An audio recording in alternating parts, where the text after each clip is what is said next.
issue. Over to politics now, and Congress leader Jairam Ramesh has promised policy stability, simpler tax structure and jobs-linked incentives for manufacturing along with a PLI if the opposition alliance is voted to power. In an exclusive conversation with my colleague Parikshit Luthra, he also promised to continue with the disinvestment and increase competition by privatizing state-run companies. The corporate tax rates were reduced, but private investment has not boomed. There's no buoyancy in private investment. It's still stagnating at about 27 or 28% of GDP. And why are businessmen now going and seeking citizenship of Dubai and Singapore and other countries of the world? They should be investing in this country. No, we have to have a predictable tax regime. One of the reasons why, Keynes once said that investment is not just a financial decision.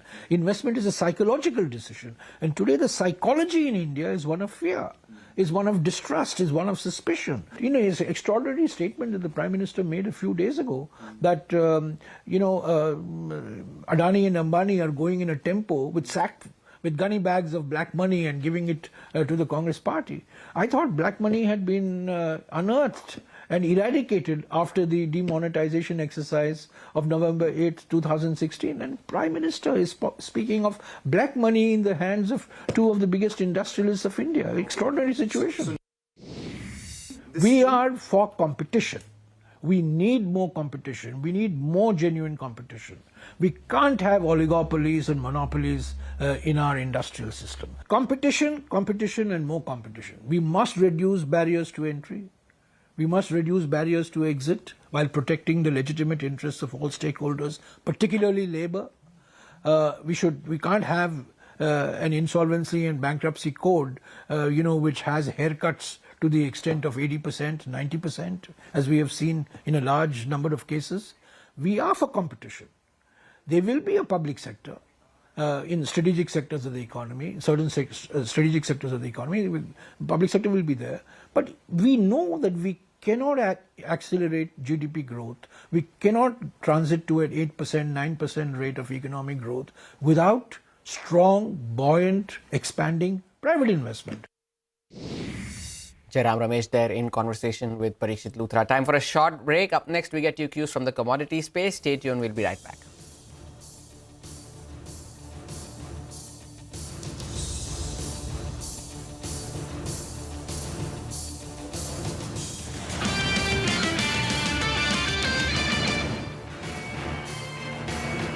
At CNBC-TV18 weeknights at 7 p.m.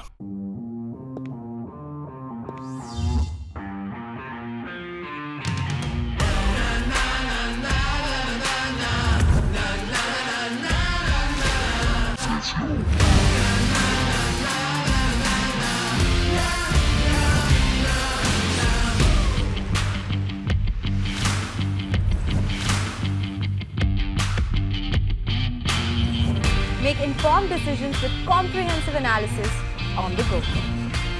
Strengthen your portfolio with real-time market updates on the go. Create effective strategies with insightful expert opinions on the go. Grow on the go with CNBC TV18. Now streaming live 24/7 on YouTube.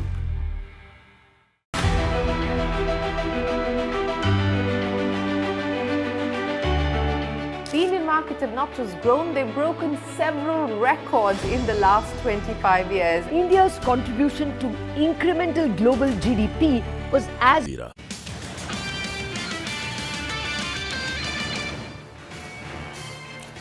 Back with us on Power Breakfast, and as promised, Manisha Gupta now joins in with all the updates from the commodity space. Manisha, good morning. Commodities have been on a tear over the last month. What are you picking up this morning? Morning, Hormuz. Well, yes, I'm starting with the metal space because copper prices still are trading at an all-time highs. There is fresh mine supply lows and long-term demand estimates still on the higher side. And with China moving to ensure that there are no more unsold housing inventories, they're also trying to limit defaults for the distressed developers. Well, that really seems to be supporting copper prices. So we are still around that 5.15, an all-time high that we've seen on CME in last couple of days there. But the laggard clearly have been the other metals, but aluminum seems to be catching up fast because we've seen 5% of gains in the overnight market. The prices now are trading at a 2-year high. The reason for aluminum run-up has been Rio Tinto declaring a force majeure on alumina cargoes from Australia refineries. That is because there is gas shortage at Australia refineries. Not just Australia, but China, Yunnan also, because of the hydroelectric power shortages, is looking at lower smelting in sense of aluminum, and that is keeping the prices on the higher side. Well, it continues to be strong for gold and silver. The only thing that I see negative on the screen right now is the crude oil prices, and that also because of unexpected buildup in the U.S. inventories. But apart from that, well, yes, almost all commodities trading yet again in positive in Asia right now. It's almost become a trend now, almost all commodities trading positive. Manisha, thanks a lot for that. Now, Helena Croft, the global head of commodity markets at RBC Capital, gives us a glimpse into the range-bound cycle seen in the oil markets recently. Listen in. Diesel looks soft, but gasoline looks relatively strong. And so I just don't think there's a lot of conviction right now in the market. What I will say is we've basically lost all the geopolitical risk premium that had been driving prices higher. And after we had that Israel-Iran exchange of fire, I think a lot of people are saying, I don't need to worry about the Middle East anymore. I mean, the war continues, but I'm not worried about geopolitically driven supply disruptions. And even over the weekend, we had that helicopter crash, the death of the Iranian president, that there was no international dimension to that. So people see this all as a very local story right now for the Middle East with no real energy implications.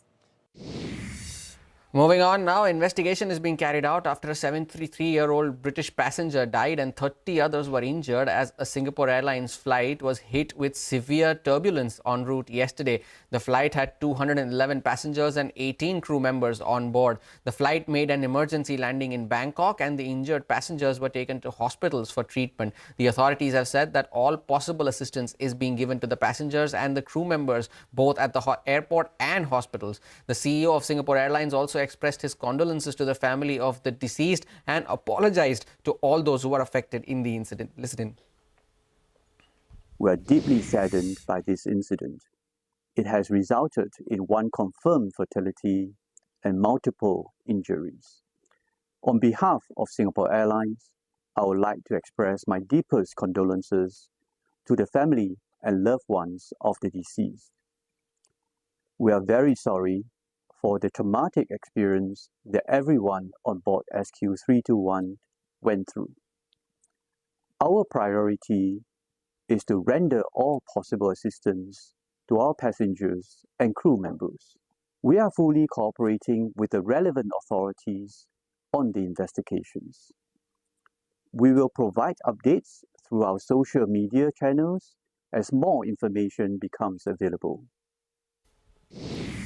And with that, it's time on this edition of Power Breakfast from me and the team that put this show together. Thank you so much for watching. Bazaar Morning Call takes the action forward.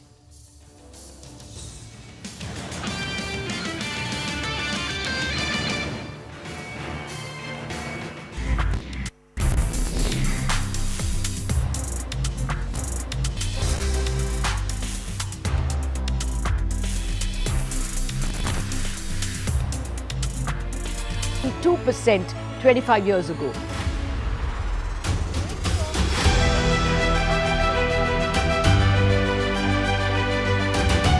Over the last 25 years, CNBC-TV18 has closely followed the remarkable ascent of India's pharmaceutical sector. There was a time 25 years back that it was all about the FIIs. If FIIs would buy, markets would rally. If FIIs would sell, market would fall.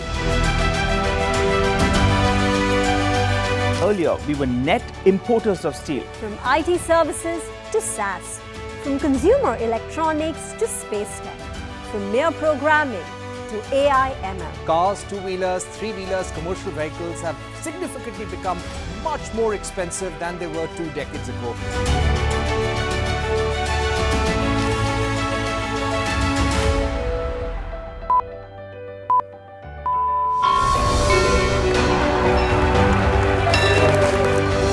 Discounting is high there, but their focus is squarely on the 125cc segment.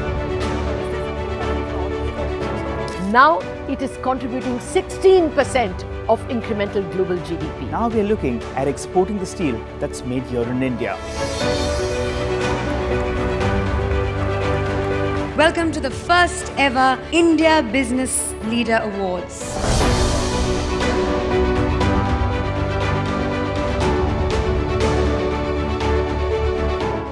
Cars, two-wheelers and vehicles generally being manufactured today are much lower on emissions and much higher on safety. India's technology industry has been at the forefront of cutting-edge innovation over the last 25 years. It's the retail which is the driving force for the market right now. Clearly, we have arrived on the global economic stage.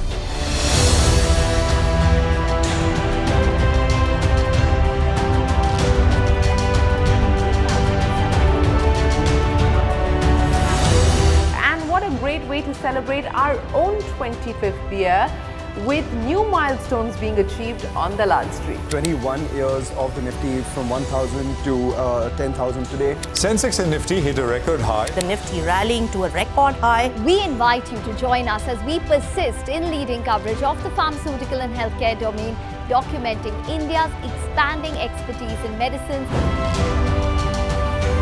25 years of excellence and unparalleled growth.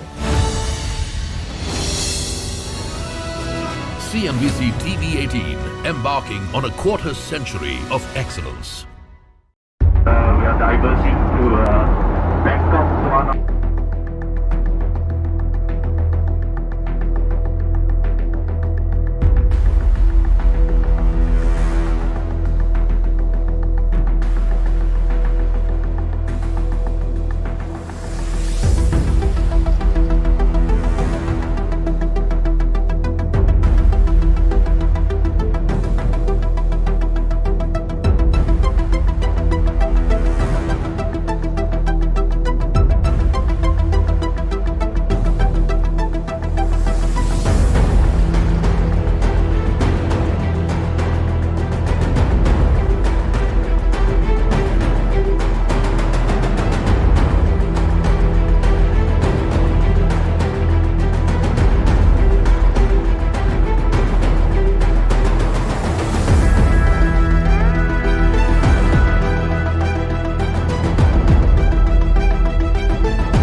India's market news headquarters. Cutting-edge analysis. Influential insights. Market-moving intelligence. Broadcasting live from the CNBC-TV18 Motilal Oswal studios in Mumbai.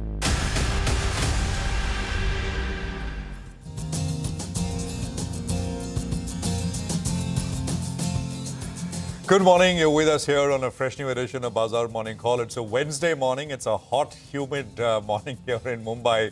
What can I say? It's been like that for at least a few weeks now. We're coming to you from the CNBC-TV18 Motilal Oswal studios. Markets also, looking a little, what can I say? A little slippery, right? Not sure about the direction.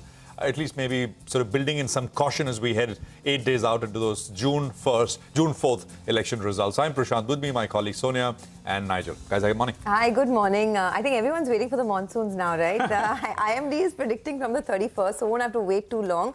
But I think in the market as well, some stability has returned, so which is a great thing for the bulls. Let's see how it goes from here. Well, that's right. And Prashant, I think you were doing the countdown, right? What, 8 sessions to go? I think 8. I heard you say 9 yesterday, so I guess it's 8 to go, and then we get direction from there on. Absolutely. And 4th of June is when you get the results. 1st June, you'll get opinion polls, but that's exit polls. That's only Saturday evening. And the exit polls sometimes, if they're really one way, Monday is going to be pretty big. And then, of course, but the real reaction is only going to come on the 4th. Let's just quickly rewind the clock back and tell you what you need to know as we begin another session. So markets in a bit of a wait-and-watch mode ahead of the election result. Now, the direction is up, and we said this yesterday as well. The market kind of, at least according to me, unexpectedly was very, very weak. Then we had a 150-odd point pullback from the day's lowest point. It was up and about, and then there was a sell-off towards the end. So waxing and waning, but not really going anywhere in a very forceful kind of a way. I'll come back to levels, etc. Overnight, we've had a decent session once again. So the S&P is up 0.25%. The Nasdaq is up about 0.25% as well. You have for other markets, the rates and the dollar market both ended absolutely flattish. So the 10-year yield has been, has been basically up and down 4 to 5 basis points. Last night it lost about 3 basis points, but we're still very much around that 4.5% levels. Dollar index at about 104.64 is where that left off. Oil prices came off about 1.5%, and they're now back around the $82.5 per barrel mark. So again, not very much on rates, dollar or oil, all kind of holding, not selling off, not moving up in any substantial way.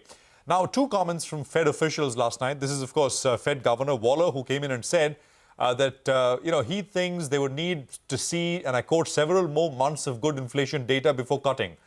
But he also kind of said that he's very hopeful about the April CPI number. And in that sense, while this may seem hawkish, the market did not take it like that. And it was pretty ambivalent. You also had another gentleman, Fed's Bostic, who came out and said that, the Fed perhaps should wait till it is sure that it's unambiguous that inflation is going to get to 2%. So again, in the similar kind of line that what Waller said, and these are two comments coming in. Now, because, of course, the market here in India has been very much focused on the local stuff, which is, of course, the election results, the global cycle, especially on the interest rate side, has taken a bit of a backseat. But, I think post-June, that will very much come back into play once again in terms of when is the first cut and what that could mean for liquidity in markets. In terms of the big event this week, it's Nvidia results. It's, of course, it's outsized the gains for Nvidia, and that's why it's become in a way, larger than life. It is larger than life. It's a couple of $1 trillion in market capitalizations now. So the numbers perhaps a bellwether for that entire sector, for everything AI and AI adjacent. Just to sort of circle back and tie in the levels here, the Nifty, as I said, is broken out. It kind of got past the 61.8, and the line of sight to a new high is very much there. But as yesterday's session showed, perhaps it's being a little cautious, building a little bit of caution, abundant caution, till you actually get those results. So, to traverse from here to the all-time high, you look at one more level, which is 22,586. So there is 38.50, 61.8, and then 78.6 retracement. And that level comes in at 22,586. Guess what? Yesterday's high was almost exactly at that 78.6% retracement. So, a minor kind of level to take out before we get to all-time highs. The all-time high is about, of course, 22,800 or so. I'm not saying it happens immediately, but the line of sight is there. Now, on the way down, the Nifty supports are coming in at the 20-day moving average, which is 22,400, and the 40-day exponential, which comes in at about 22,300. Bank Nifty is facing resistance. It's lagging. The Nifty Bank, of course, was much weaker than other indices yesterday and the day before as well. The resistance there is the 50% retracement, which is 48,479, and the 61.8, which is 48,832. And the Nifty Bank should not break the recent lows if it's got to go anywhere on the upside. The GIFT Nifty will come up on your screens. It's not very much changed, dramatically changed as compared to where we were same time and when we were reading out the cues.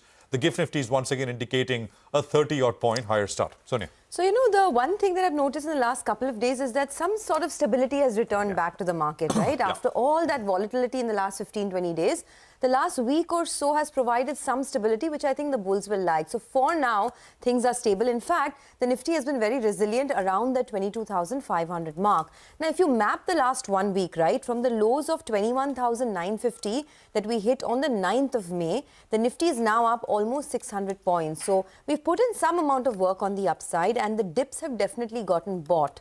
But what happens from here? See, volatility has also fallen, which is a good thing. The India VIX is now down almost about 9% in the past 5 days. And that's always good in terms of, stability in this market.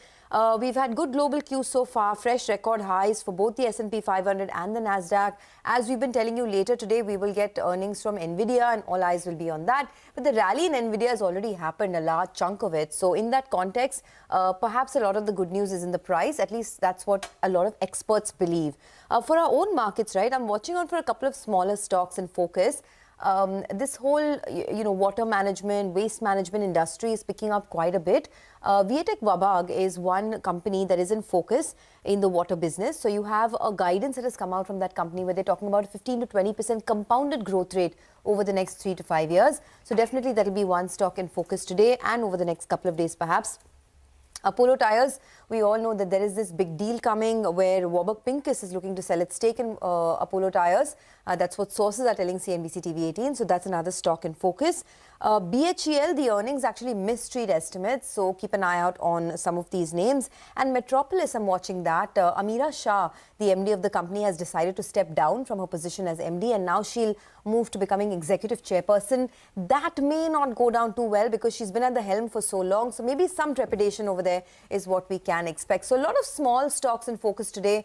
But otherwise for the market, the going has been good, slow and steady. We've been climbing. Let's see if we can build on more gains. Well, in Nvidia's numbers that you spoke about, Sonia, that's going to be the big talking point later in the day, because the stock is up 90% in this year. In the last 1 year, it's up 205%. So that's about the US markets. Let's talk about the Indian markets, though, and what the FIs did in yesterday's trading session. A bit of a rarity of sorts, because they added more long positions in comparison to short positions. In fact, the longs added were close to 20,000 contracts, and they covered more than 10,000 short contracts, which brings down the short percentage to around 68%.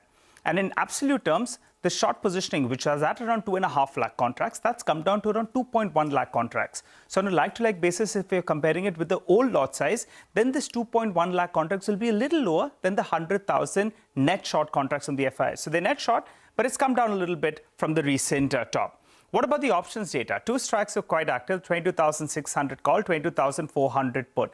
Both of them come up for you on the screen. And you just plug in the premiums. This contract, remember, expires tomorrow, and you get a broad 350 point range. 22,325 on the downside, 22,650 on the upside. That's the range you're looking at. And reference points on the downside are closer to around 22,300 because of the 20 as well as the 50 DMA out there. For me, the big mover today is going to be the Nifty Bank, if it chooses to move, that is. Yesterday, it was an underperformer. So that's a point to note. And it ended in the middle of the 50 as well as the 20 DMA.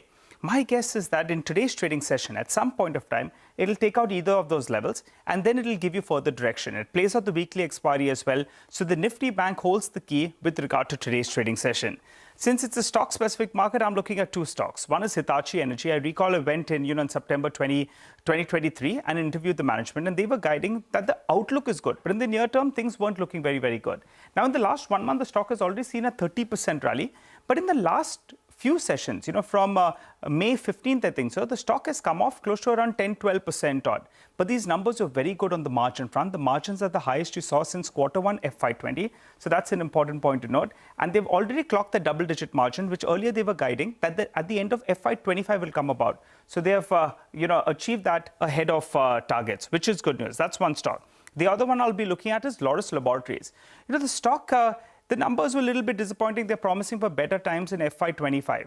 And the street seems to be buying into that because it's crossed the 20 DMA, which was a crucial mark, at around 440 rupees approximately. So technically, well, that stock has taken out couple of those levels. It ended higher yesterday. And also the volumes, they were quite high, with the delivery volumes higher than averages. So Laurus Laboratories, it seems the street is sensing something. So I'll keep an eye out on both these two stocks, Hitachi Energy as well as Laurus Labs. Guys. All right. Thanks, Nigel, for that. So a couple of stocks on our radar this morning. But let's get you some opinion as well.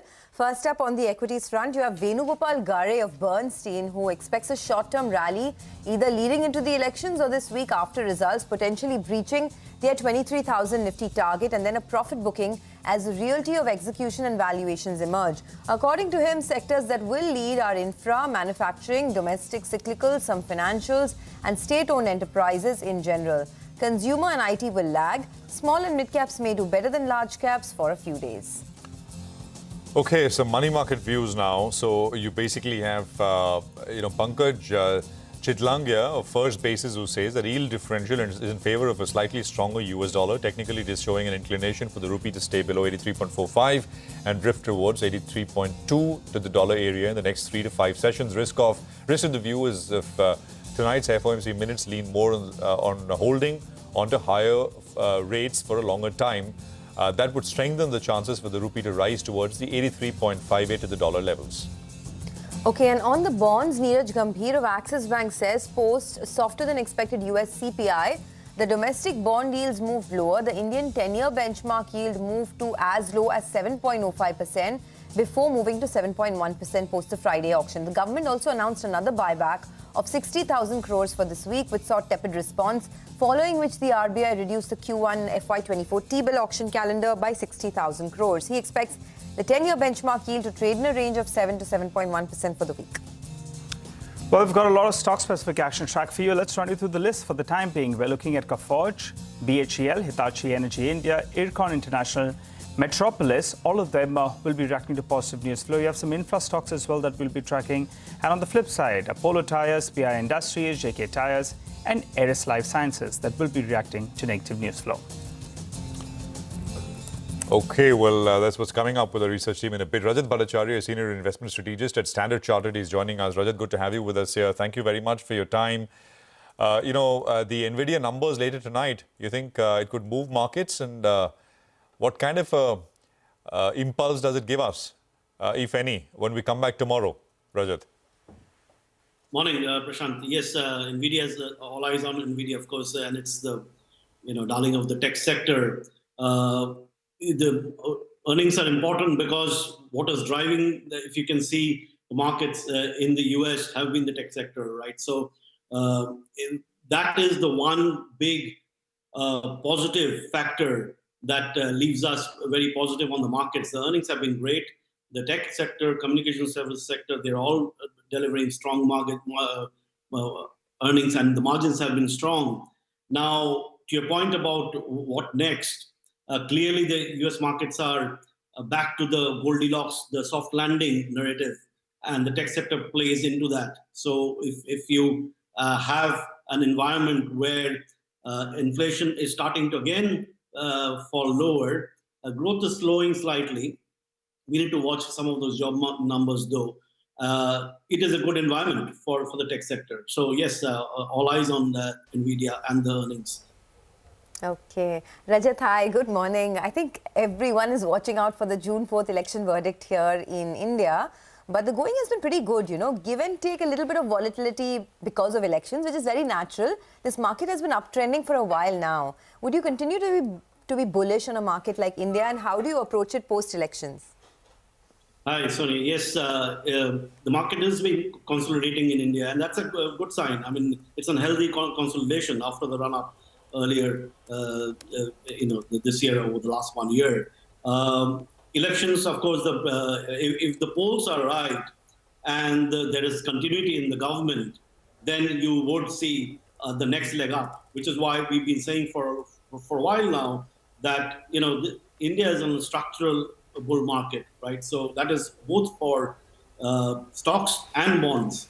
The stocks are appealing, although the valuations are high, are appealing because of the growth story. If you have continuity in government, that means infrastructure spending continues, the capex, that cycle that we've been seeing, that continues, and that is good for the growth relative to the rest of the world story. In bonds, of course, you have the new investors coming in later this year. And in the relative terms, you talked about 7% on the 10-year yield. That's attractive. If the currency is stable, if the Indian rupee has been, unusually, let me say, stable over the last 1 year, the currency is stable, you have continuity in government, a 7% yield is very attractive. So we are more bullish on both stocks and bonds in India. Okay, hi Rajat, good morning. You mentioned that in the past as well. You like equities as well as bonds here in India, which is good news.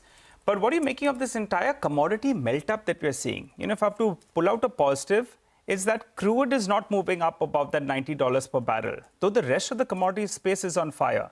That brings back inflation worries, it makes China look better as well. Your view? Hi, Nigel. Yes, that's a good catch. The commodities picture is really driven by copper and lately silver as well, right? So what is happening is, of course, there are some supply issues with copper. We know that, the mine closures.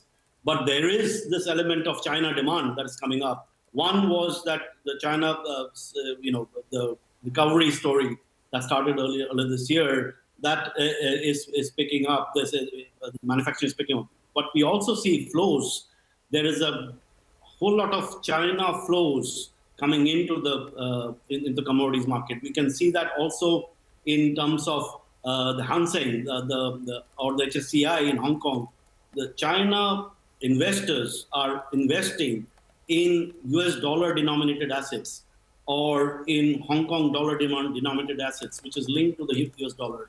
And what that means is that there's a big demand for these dollar denominated assets from China itself. So that's the differentiator. You mentioned crude oil, that hasn't done well, but copper, gold for that matter, or silver, all the dollar denominated assets are getting this China bid.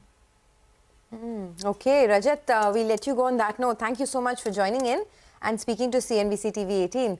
Well, that's the word coming in on the global markets. All eyes are going to be on Nvidia, of course, and there's a big commodity melt-up that's taking place. Let's see how that takes shape and form. Let's slip into a quick break. On the other side, plenty of stocks to talk about with our entire research team. Don't go anywhere.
Welcome back to Bazaar Morning Call. Well, this morning looks like it's going to be a decent start to trade. The Nifty has extended its gains for 4 straight sessions now. And this morning, there could be some build-up. But our research team is here to give you the list of top 10 stocks. First up, we have Coforge on our list. If you're wondering why you should be tracking that one, Nimesh is here to get you up to speed. Nimesh, good morning. Morning, Sonia. So Coforge will be in focus because they've launched the QIP last evening. The company is looking to raise close to 20 to 40 crores by QIP issue. The floor price is 5% discount. Again, the feedback is that at least there are a few large funds who are willing to buy the entire book. So the demand is going to be quite strong. The entire proceeds will be used to fund the Cigniti acquisition. In fact, I'd said this 2 weeks back that the company is on a roadshow and QIP is likely very soon. I guess once the fund gets raised, you might see some good names entering into the stock. So well, there is a discount, but I'll go with the green because the demand is quite strong in the QIP book. Got it. All right, Nimesh, thanks a lot for that. And yes, I remember you saying that on closing bell as well. So good on you. Well, that's another large trade that we're looking forward to. That's in Apollo Tyres. Sudarshan joins us to fill us in on that one. Sudarshan, morning. Morning, Nigel. So as per the offer book, we have Wabag Pinker's subsidiary White Iris Investment is looking to sell its entire 3.5% stake. And for the same book was launched yesterday with total offer size is of more than rupees 1,000 crore and floor price is at rupees 463 per share, which is at a discount of 4% to Tuesday's closing price. And earlier to this, in December 2023, White Iris had offloaded 4.5% stake at a price of rupees 440 per share. And after today's sale, Wabag Pinker will be left with 9.93% stake that it holds via Emerald Sage, and there will be 60-day lock-in period if Wabag Pinkers plans to sell further stake. And for today, I'm going with red for the stock as floor price is at a healthy discount, but it may turn positive or open higher if blocks are executed in the block window. And stock in the last 1 week has fallen 5% from the high it's seen post earnings. And another positive part is commentary post earnings was strong and was followed by upgrades by some brokerages. All right, so thanks very much for that. Now, BHEL is going to be the next one in focus. So there is a bit of a dichotomy between the reported numbers and the commentary. What will the stock follow? That's the question. Vamakshi's got details here. Vamakshi, morning. Well, good morning, Prashant. Yes, you're absolutely right. It's an absolutely weak set of numbers when we look at BHEL. The company has missed the street's expectation on all counts. Revenue has come in at 8,260 crores. And in fact, this is nearly 7% lower than what the street was expecting. The margins have also come in much lower. We were expecting margins of around 14.3%, and the margins have come in at almost 8.8%. It's a nearly 43% miss as far as EBITDA is concerned, and a 41% miss as far as net profit is concerned. The receivables also continue to be elevated at almost 8,000 crores. But on the positive side, the company has reported very strong order inflow. In fact, they've reported the highest ever quarterly as well as annual order inflow. In fact, in the fourth quarter, order inflow stood at 41,859 crores, which is up nearly 4 times on a YOY basis. The order book is also at a decadal high for the company. 1.31 lakh crore is where it's at. And in fact, the commentary is in fact something that could actually move the levers for the counter in the trading session today. And that is because they are saying that based on the current order book, as well as the execution of the order book, they expect to see nearly 12 to 15% revenue CAGR in the medium term. The declining trajectory of gross margins, which has been witnessed so far, is now expected to turn. In fact, they're expecting 10 gigawatt of ordering every year. They have nearly 80 train sets of Vande Bharat in their order book, and in fact the delivery is expected in June 2025. Revenue recognition is also expected to start then. So overall, weak set of numbers, but the positive commentary could drive the stock higher in the trading session today. Okay, that's interesting. So expecting 10 gigawatts of ordering every year. That's BHEL. Let's move on to PI Industries now. Sonal is here to tell us why to watch that one. Sonal, over to you. Well, you know, Sonia, PI Industries is one stock which has outperformed in terms of their performance and fundamentals in last couple of quarters, and has seen both YOY and strong quarter-on-quarter recovery as well. This time around, revenue growth has slowed down, understandably, because it was on a high base. So revenue growth has come in at just 11% for the company. EBITDA has grown by 29%. Margins have also increased 25.4%, and profits are higher by 32% as well. However, in a time when we are seeing sequential recovery across chemical names, this is a company which has seen a decline. On a quarter-on-quarter basis, revenues are down 8%, EBITDA down 22%, and profits are down 18% as well.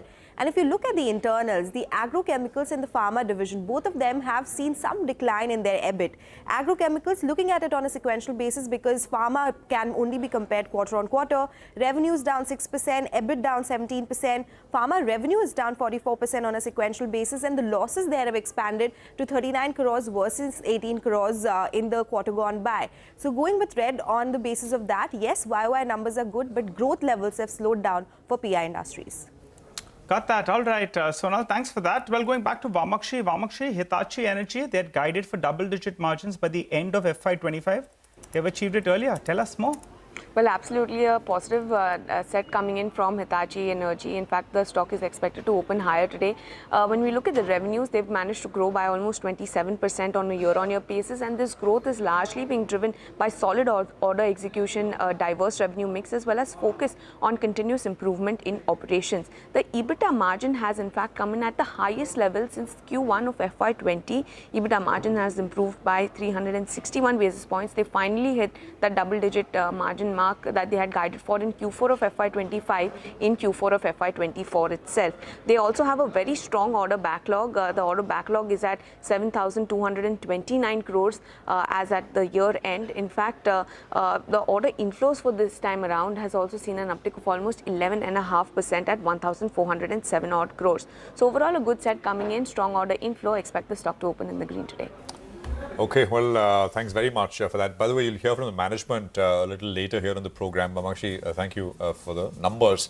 Now, another sort of high flyer, right? IRCON, kind of the poster boy for the rail PSU space. Stocks up 70% this year so far. Vivek has got the numbers. Vivek, morning. Well, that's right. Rail PSU stocks have been flying high, and IRCON, again, optically on a year-on-year basis, numbers appear slightly subdued, but as per analyst estimates, the company has managed to beat some of the analyst estimates. Very limited analysts actually cover this particular name. Revenues on a year-on-year basis are down around 1%, coming in around the 3,742 crore mark. Reported core EBITDA that the company has given has jumped up by almost 11.5% to 317 crore. The reported margin is something that is a bit of a positive surprise, coming in at 8.4% versus 7.4% on a year-on-year basis. Profitability down 4%, coming in at the 247 crore mark. The order book is quite healthy. 27,208 crore is where the order book stands at currently, and as expected, the share of the competitive bidding portion is now fallen below the 50% mark, now stands at 49%. Domestic orders are around 91% of the total order book, and international is around 9%. Okay, thanks a lot for that. The other stock I'm watching this morning is JK Tyres. I'm going with red over there because the numbers came in, and once again, as we've seen the case with most of the tyre companies, the top line growth is in low single digit. There was barely a 2% growth that the company saw on the top line. Revenues up 2% at 3,714 crores. The margins were good. The margins actually went up 280 basis points year on year at 13.5%, and the profits were up about 55%. So it was a mixed bag this time around. But the big positive for JK Tyres is that they have been able to reduce their debt year after year. So balance sheet improvement is a big positive for them. The net debt over the past 3 years has gone down from 4,940 crores in FY22 to 4,500 crores in FY23, and now we ended FY24 with just 3,704 crores of debt. So that's the positive. But I'm going with red because the company in any case has told us in the past that they don't expect more than a single-digit growth for the entire industry. And this quarter as well has been no different. In fact, we have the management of JK Tyres joining us at 9 a.m. So do stay tuned in for that. Mr. Raghupati Singhania will be with us. But Eris Life and Metropolis Healthcare are in focus. Ekta is here to tell us why. Ekta, good morning. Well, yes, both on numbers. So I expect Metropolis actually to be in the green based on its operational numbers. But remember that there is news of Ameera Shah stepping down as MD. I'll get to that in just a bit. But first, the numbers. Revenue up 16% on a year-on-year basis. Street was estimating 10% growth. Margins 24.2% versus estimates of 23%. And a profit of around 36 odd crores, which was estimates of versus estimates of 38 odd crores. Q on Q also, there was a margin improvement which came through. Core business revenue was up 15%. Core business volumes were up 7%. True Health Wellness, which is basically their preventive testing, was up 22%. Specialized tests was up 17%. And B2C revenue growth in the city of Mumbai was up 20%. Ameera Shah has stepped down as Metropolis MD. She's going to become executive chairperson and whole-time director. That's probably going to weigh a little bit on the stock. Call is at 9 a.m., so it's going to also be reacting to commentary from the management. Well, Eris Life, I expect the stock to probably be in the red on account of margin pressure. Revenue was up 37%, margins 27 versus 29%. Q on Q as well, margins were at 27 versus 36%. So I expect the stock to be under pressure on account of the margins. All right, Ekta, thanks very much for that. A bunch of other infra names should also be in focus because of specific news flow. Back to Vivek for that. Vivek. Well, that's right. Watch out for the infra pack. Maharashtra-based infra companies will remain in focus. So last evening, what happened is the Maharashtra State Road Development Corporation went ahead and declared the lowest bidders or the L1 bidders for 6 state expressway projects, out of which the share of listed companies is quite large. So 3 listed companies stand to benefit from this particular declaration. Number 1 is GR Infra. They've received 2 orders, and the total order worth for GR Infra is over 4,340 crore. Now, this is for Pune district package as well as Nagpur-Chandrapur access control package. The other stock on the radar will be HG Infra. Again, they've also received 2 orders, and this is for 2 separate projects that the company has, Nagpur-Chandrapur. This is in Ballarpur as well as the Koparna district. Total order value for HG Infra is 3,209 crore. And last stock on the radar would be PNC Infra. They've also received 2 projects. Total orders for PNC Infra is close to 5,000 crore. Okay, all right, Vivek, thanks a lot for that. Well, let's do a quick recap of all the top stocks we just covered for you. The ones with positive news flow: Coforge, BHEL, Hitachi Energy India, Ircon International, Metropolis, and infrastructure companies. Well, a few stocks will be reacting to negative news flow. We have Apollo Tyres, PI Industries, JK Tyres, and Eris Life Sciences. Well, that's about the equity markets and all the stocks you should track. But for the time being, let's hop across to Manisha Gupta. She's joining to tell us what's going on in the commodities market. Morning, Manisha.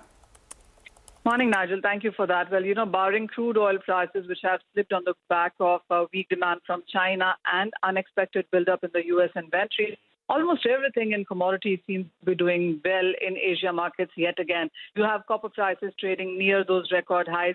Aluminum actually seems to have surged yet again 5% overnight, by the way, and it's trading at the highest in 2 years. There are concerns of Rio Tinto declaring force majeure on alumina cargo from Australia refineries, and there is gas shortages in Australia, and that is what the reason for this. And apart from that, the Yunnan hydroelectric power shortages also seem to be adding to the premium.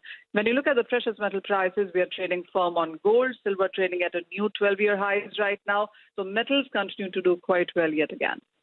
Okay, thanks a lot for that. So crude prices falling is another positive for our own markets, is it not? Let's take a quick break on that note. On the other side, we will connect with Deven Choksi, the Managing Director at DR Choksi FinServ, for some stock talk.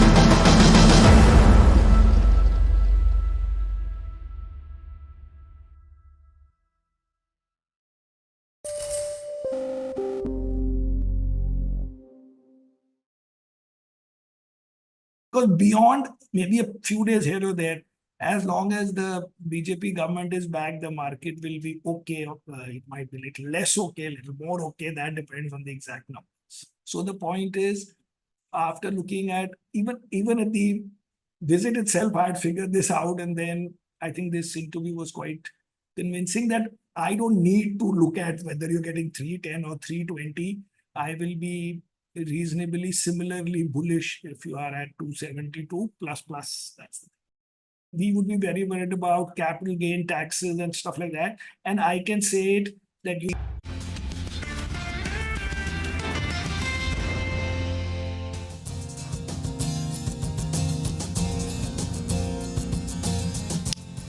Welcome back. You're tuned into Bazaar Morning Call here on CNBC-TV18. Well, we listed on the stocks. Let's get some fundamental analysis going. Deven Choksi, Managing Director at DR Choksi FinServ, joins us on the show. Hi, Deven. Good morning and good to see you, Ben.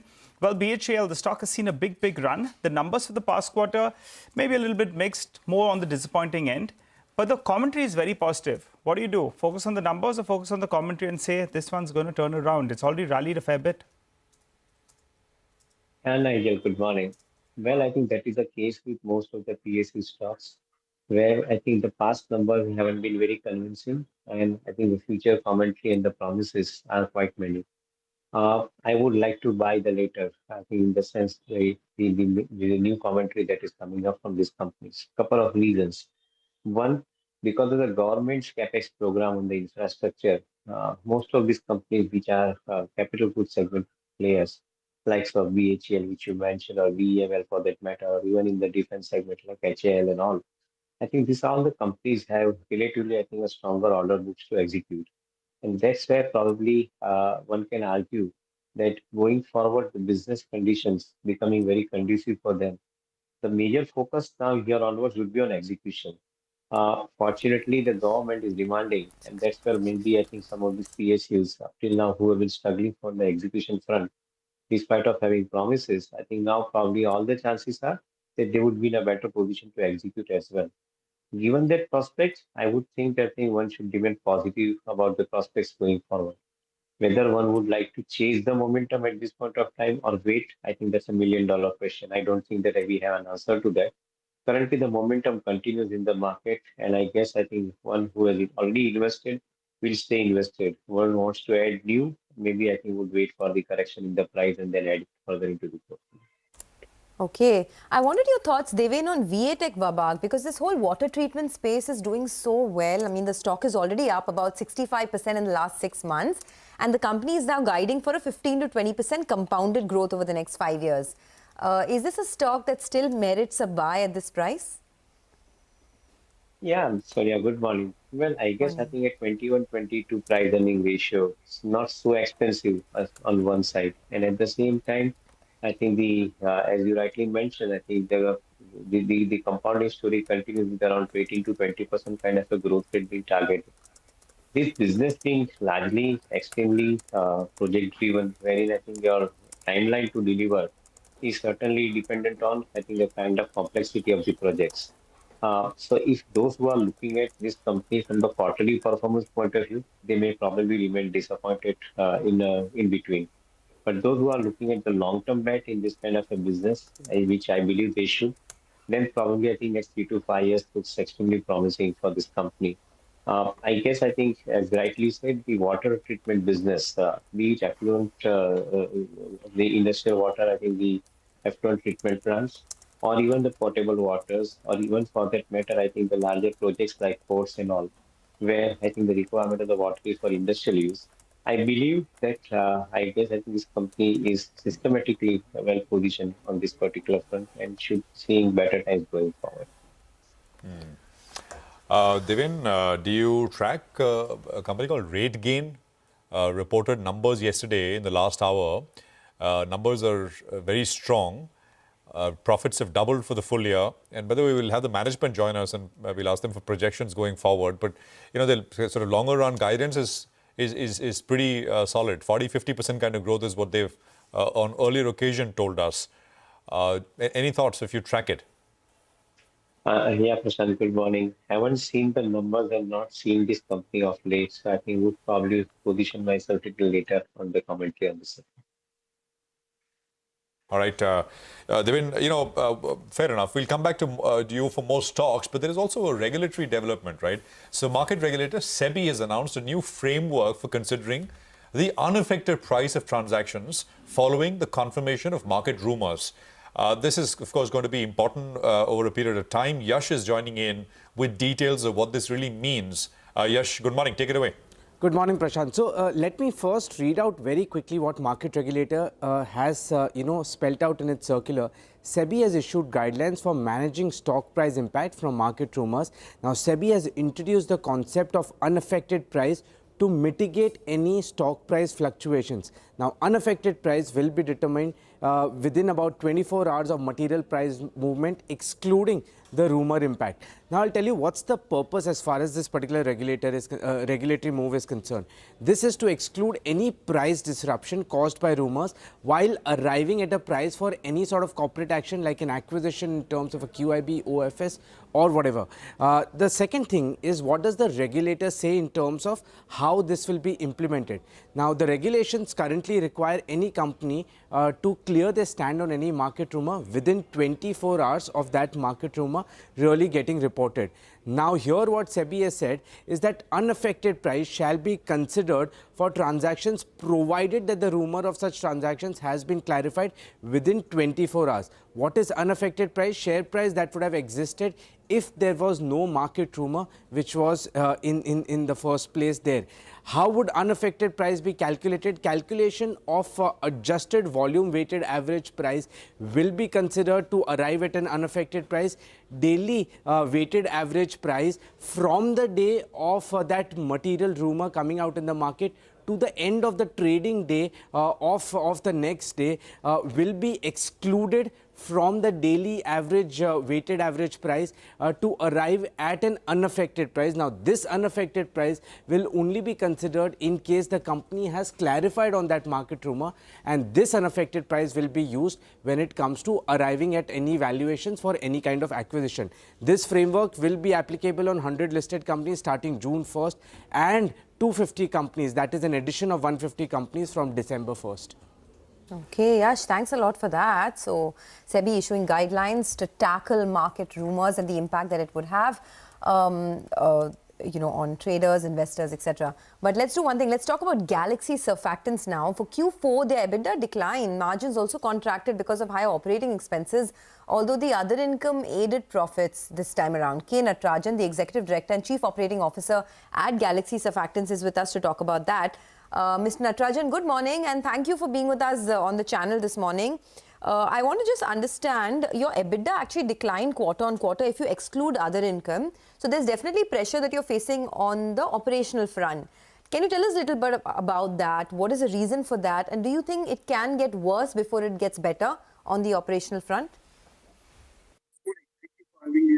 So it's essentially, an impact of what we've been talking since the last 3 quarters is in terms of US and Europe coming back with regard to our specialty ingredients. We have seen some green shoots from beginning of Q4. We would expect that to continue, that momentum. And also the impact of the volumes on the Egypt business because of the Red Sea issue and the rerouting of various ships and impacting the supply chain. So we do see things going ahead being improving and turning around. We're looking at a volume growth of 6 to 8% and EBITDA moving up into the 20,500 to 21,500 per metric ton band. So volume growth of 6 to 8% for FY25 is what you're looking at, and Yes. EBITDA per MT will be 20,500. That's the range. 21,500, yeah. Okay. Can you tell me, you said that you're seeing some green shoots in US and Europe. Can you just elaborate a little bit more on that, not just in Europe, but Middle East, Africa? What are the demand trends? Because that entire pocket was impacted because of geopolitical tensions, etc. When you say you're seeing green shoots, what kind of recovery are we looking at? Is it single digit? Are you looking at double digits this year? Last quarter, in Q4, we had a specialty business registering a healthy volume growth of close to 14%. And that was because US, the destocking actually cycle probably ended by the last calendar quarter of 23. And that enabled us to get back our specialty volumes on track. Europe also is improving in terms of the inflation pressures coming down. And we do see the demand for special ingredients making a comeback. And we expect this momentum to continue. But say for any additional geopolitical situations emerging which are not in favor. With regard to the Africa, Middle East, Turkey volumes, we do see the demand environment is not critically impacted. But then what is important is in terms of how do we reach material on time and how do we get our incoming raw materials on time, given that the transit times have elongated. The system has adjusted to longer transit times, but we need to have the relief in terms of no additional geopolitical tensions flaring. Right. Just a quick word, Mr. Natarajan. Morning. Morning. The specialty surfactants is what really did well, right? That is the higher margin business for you as compared to the performance segment. So it could, if that really comes back, as you're saying, US destocking, etc., is kind of behind the cycle, perhaps is getting over.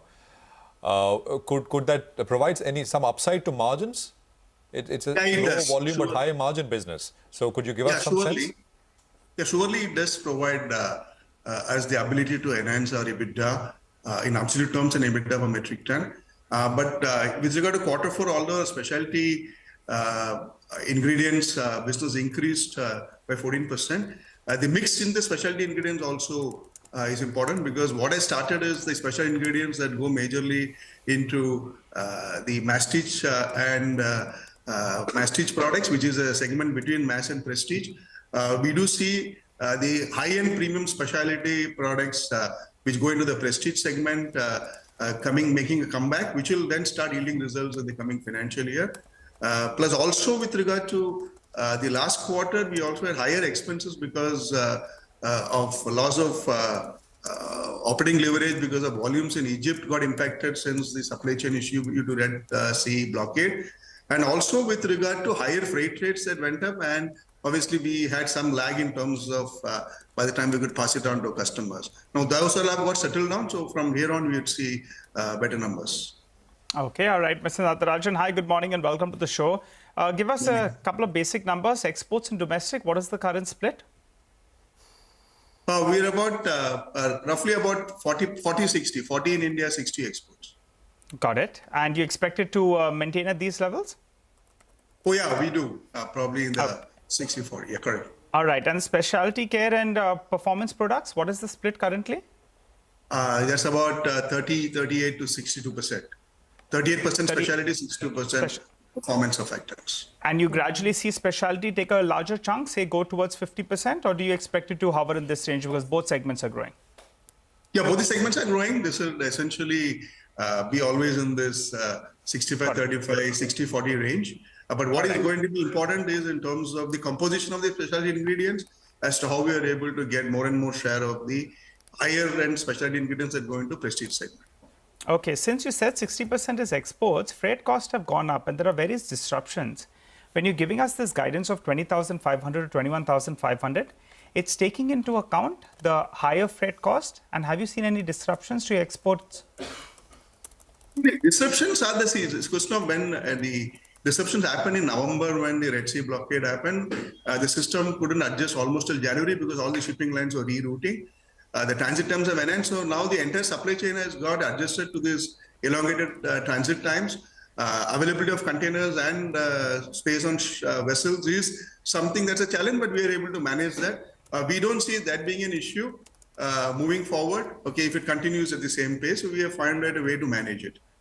Okay. Can you tell us exactly how much have freight rates gone up in the last, say, 6 to 12 months? And will that impact your EBITDA margins or your EBITDA per MT? Because you've said you'll be in this range of 20,500 to 21,500. But if freight rates continue to stay elevated, would that hit? And how much have they gone up by? Freight rates, it depends on the sectors that we're talking about. So if you look at something that is from Asia Pacific into the Middle East, they have gone up, they have almost gone up by 60 to 80%. Okay, and some segments like India into Europe has gone up by almost 50%. But yes, the pricings have got adjusted to the higher freight rates. It's only that in the last quarter when everything went up suddenly, you couldn't have those renegotiated because you already have contracts that were running. Now all this has been pricing has been concluded, so we don't see an issue in terms of passing on the higher freight rates moving forward. Okay. All right. We'll let you go on that note. Thank you so much for joining in, Mr. Natarajan. Appreciate your time here. That's Galaxy Surfactants. They're seeing some green shoots in terms of demand in both US and Europe. And they have a volume growth guidance of 6 to 8% for FY25. But let's move on now and talk about the markets. There's some amount of stability that has returned to the markets over the last couple of days. Anuj is here to tell us what to expect. Anuj, a little bit of relief for the bulls. But perhaps, you know, everyone's watching out for what happens on the 4th of June. Until then, maybe some volatility? Well, Sonia, good morning. You know what? It's been an excellent market if you have focused on individual stocks and just for the time being not been too focused on the index. Yesterday, for example, I made this point that metals could be the top of the radar, and just look at what happened in metal stocks yesterday. I think you got to find individual names where there's tailwind. And these stocks are really rewarding you. The index itself gained 4% yesterday. The other sector to focus on, of course, metals could still remain in focus, but the other sector to focus on could be IT, with a slight risk that today's Nvidia's numbers. So let's see how that one behaves, because the Nasdaq has been quite strong. Coforge has launched its QIP, for example, so that could be another stock to focus on. Now, when I was looking at the setup today, what I really found intriguing was that FIs have started to cover some shorts. Keep in mind, next week is expiry, and from the peak shorting, we have seen about almost 40 to 50,000 contracts being taken off on the short side. Perhaps the market's a bit less nervous about the election outcome than it was, say, 10 days back. I think the similar story played out in 2019 as well. There was nervousness till phase 4, and after that we saw one-way rally in the market. The only thing is India VIX. Keep an eye on that, because just like last year, it's possible that it goes up to 24 to 26 kind of levels before exit polls. Railway stocks are rallying, PLI stocks, manufacturing stocks, these kind of stocks are rallying. So I think that's telling you a bit about what the market is thinking in terms of the election outcome. Now coming to the levels on the index, on the Nifty, the first resistance is 22,591 to 22,670, yesterday's high and the option zone. And the bigger resistance is 22,750 to 22,800, which is your all-time high is. Support comes in at 22,375 to 22,425, yesterday's low and also the option zone. And then the bigger support is again the 50 and 20-day exponential moving average of 22,270 to 22,360. Bank Nifty, its weekly options expiry today. The options range is 47,808 to 48,181. My base case is we stay in this range. If you see a breakdown or breakout of this range, then perhaps there could be a bigger move. As always, I'll leave you with the quote of the day. And this one's good to start your day. Either you run the day or the day runs you. So that could be a good mantra. All right, nice one. Anuj, thanks very much for that. Well, that's the setup, and absolutely makes sense, right? Find something in terms of single stocks or a theme or a sector because there is enough happening. The market's very vibrant, even though the index is not really has not really gone anywhere. We'll take a break. Kush Bora and Sudarshan Sukhani will be with us with some technical trades on the other side. Stay tuned.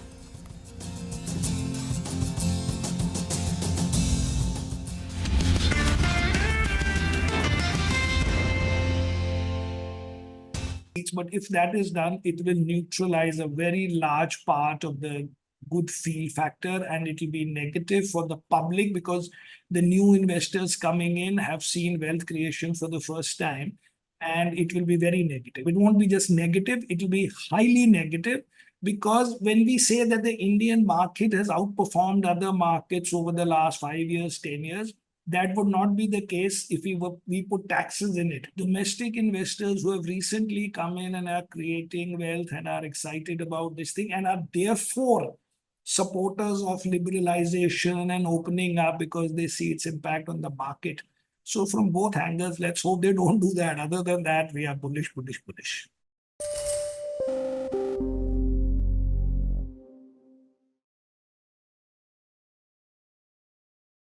The answer to expand lies in doing both. Clearly, if you look at the country map, northern and eastern markets are where our brand is very strong. So the option here is to go organic.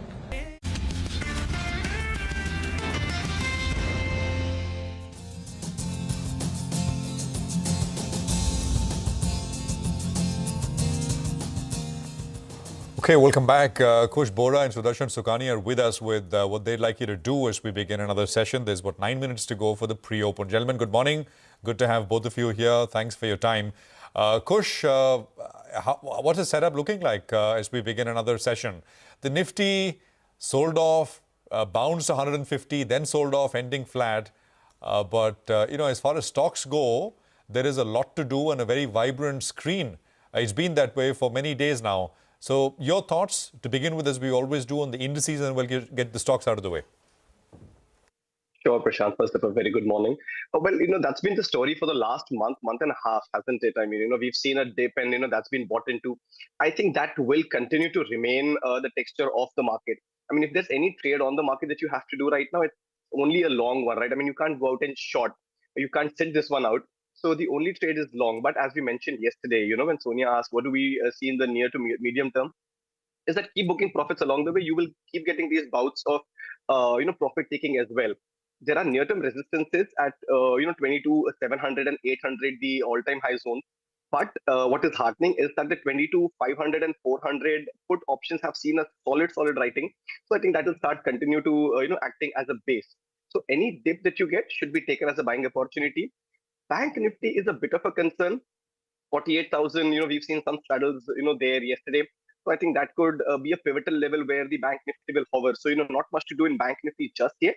But on the Nifty, any dip that you get towards 22,500, perhaps a little lower as well, should be taken as a buying opportunity.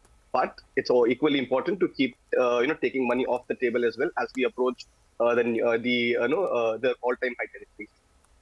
Okay, Sudarshan Sukhani is also with us. Sudarshan, would you agree that the only way in this market is up? But it's better to have some caution at least on board. Your thoughts? Yeah, good morning. We can't say whether the market will go up. What I can say is that we have to be positioned on the assumption that the markets will be bullish. That's the trend. The short-term trend is very clearly on the side of the bulls. So the only trade we have is to either be long intraday or as a carry-forward swing trader or not trade. I don't think going short is an option. So to that extent, yes, for the Nifty and the Bank Nifty both, buy on dips, hold to your long positions till the market says otherwise. Okay, all right. Hi, good morning, gentlemen. Good to see you again. Sudarshan, you want to run us through your picks for the day? Sure. Cipla is a buying opportunity with a stop under 1340. Divi's Lab is a buy with a stop under 3745. Hindalco is breaking out to lifetime new highs. Buy it with a stop under 643.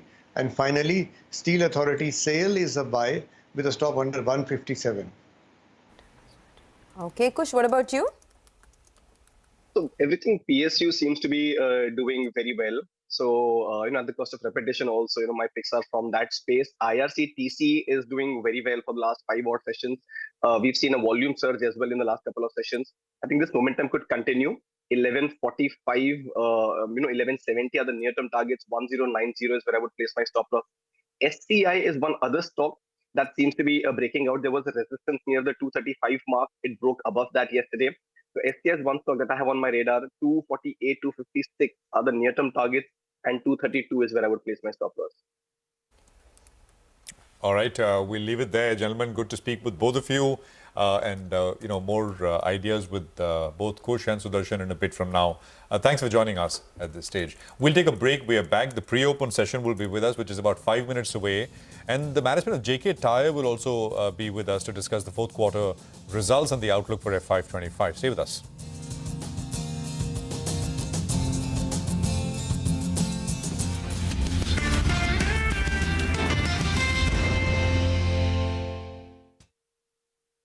Deeper. Our brand strength relatively in Western and Southern market is slightly weak. Clearly, the answer lies in doing probably both organic and inorganic. And if you study global players, and they have actually scaled up by doing both, so we will follow the same model. The year 1921, I think, or 22, we did nearly 35 lakh RT-PCR tests. So we are capable of growing, but we don't want 2021, you mean? 2021, yeah, 2021, and so we don't hope and pray that these times ever come again. But point is that people like Dr. Lal, we came up to those expectations, and we've done millions and literally crores of tests.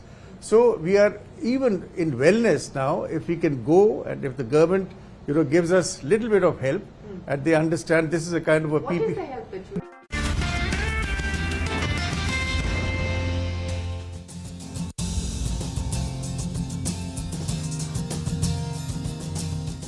Okay, we have just a couple of minutes before the pre-opening rates kick in. Rajesh Palvia, the Vice President Technical and Derivative Research at Axis Securities, is joining in.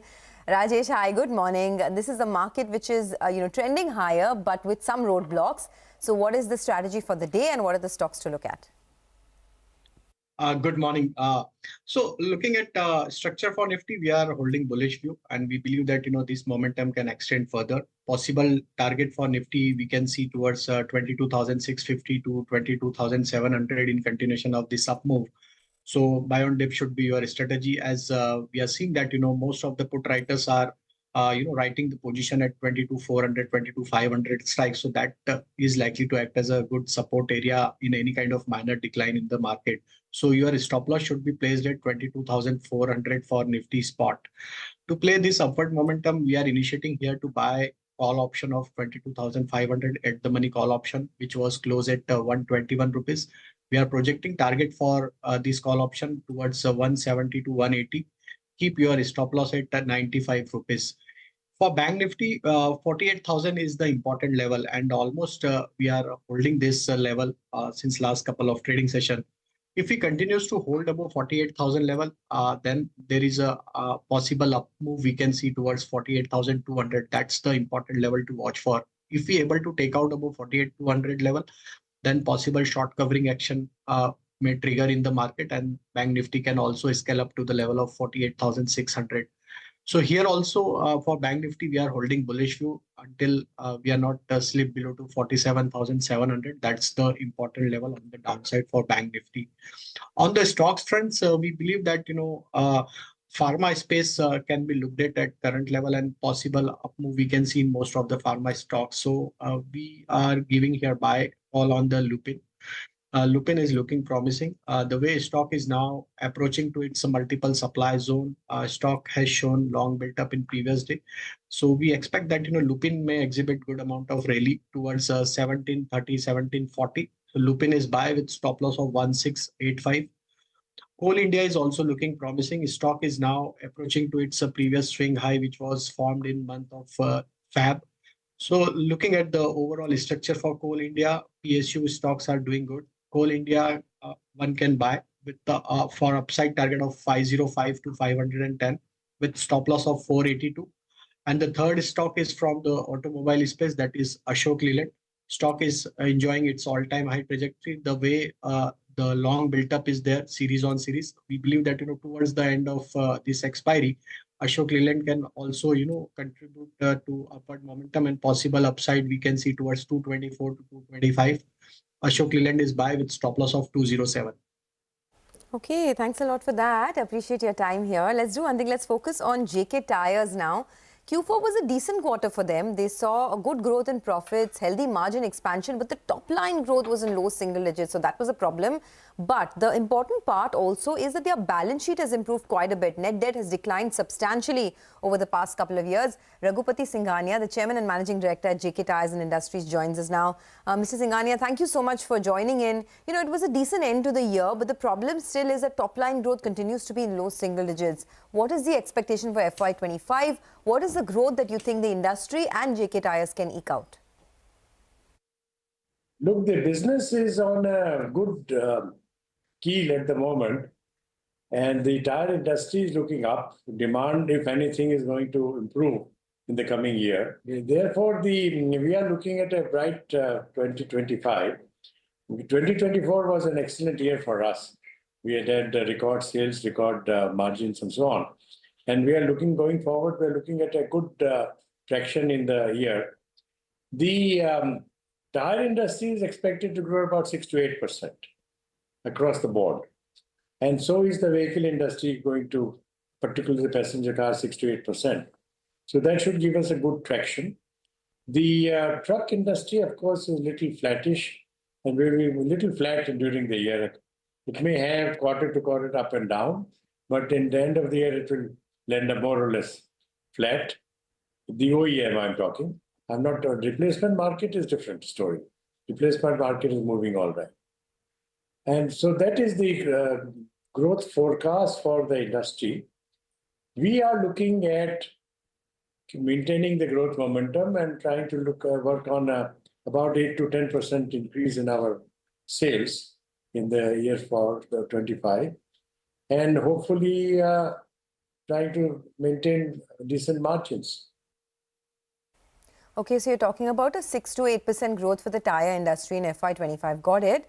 I want to talk a little bit about exports, because for the full year they were flat, and we do know that there are a lot of markets which are under pressure. What's the expectation for FY25? Any recovery in sight in the export markets? Indeed, very much so. As a matter of fact, as you rightly said, 24 was flat. But the last quarter of 24, Jan-March, was a very positive upsurge in exports. So, in fact, and even in the current quarters, we are looking to a growth in export.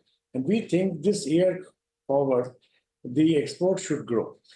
And because, look, what is happening is that the markets like USA, that have cleaned out in that sense because they're overstocking and so on over the years. They've cleaned out. The geopolitical disturbances are very much there, as we all know. But I think people have learned to live with it. And therefore, despite that, business is trying to get as usual. And that's what will give us an uplift. As a matter of fact, we are seeing demand growth even in LATAM and in the US for our tires. And we are quite hopeful of a good export surge in the year. Well, during the past fiscal, JK Tyre raised close to 500 crores by the QIP route, and that's what helped in deleveraging. How much have you been able to reduce your debt, and how much more can you reduce it in the coming fiscal? In fact, that's a very important question. I'm glad you're asking me, because that's an important agenda we had of deleveraging a balance sheet. In fact, if you might recollect, we have done capital raising in 2 tranches. We had first done a place with IFCI, 240 crores, and another 500 crores with the QIP this year. And the two together, our debt has come down substantially by nearly 18% during this year. Our net debt has come down by 18%, and our debt equity now stands at 0.85 to 1. So, in fact, we are quite happy about our debt. And that is absolute number of debt is nearly 3,100 crores. 3,700 crores, not 3,100. Sorry, what is that? Okay, so you've reduced your debts significantly, which is a good thing. But I want to come back to growth rates, right? Why is the tyre industry growing in single digits? This is at a time when EVs are picking up, SUVs are picking up. Is it fair to assume that the entire passenger vehicle and commercial vehicle industry will see very slow growth in FY25, given what you are forecasting? You see, please analyze the auto industry. The auto industry is growing, but the number, what we are seeing is percentage-wise, is not all that jazzy, by the way. They are still single digits. And the total auto industry, we foresee to grow at 6 to 8% at best. And within that, if you look at passenger car segment, that will grow a little better, maybe 7-8%. The CVs are almost flat, even going forward during this year 25. It will have a little waxing and waning over the quarter, but ultimately is more or less flat. The two-wheeler industry, of course, will grow. Tractors are very slow growth. They will grow for sure, but very slow growth. So therefore, that explains. And secondly, please appreciate that the vehicle industry is but a component of the total tire demand, because it is the OEM which is directly leading to the vehicle production. The rest is derived demand that is in the replacement market. So if in a bigger picture, holistic picture, I gave you the figure of 6 to 8% of tire industry growth. All right, Mr. Singhania, let's talk about both your subsidiaries then. The Cavendish as well as the Mexican subsidiary, which is Tonel. How are the subsidiaries doing? Is there any kind of recovery, particularly in Tonel, after the slowdown that we saw last year? Yes, indeed. Firstly, let me address the Tonel first. We are seeing the Mexican economy had a little bit of a slowdown last year, but now it is marginally picking up in the low single digits. And incidentally, we are the largest market shareholder for passenger car radials in the Mexican market, our Tonel company, which supplies. And we are seeing now some growth coming back to the low single digit. The economy is supposed to expected to grow at really 1.5 to 2%, mind you. So that can be some indicator. But still the auto industry is growing because based on exports out of Mexico to the US in particular. So that also adds to the traction of the demand.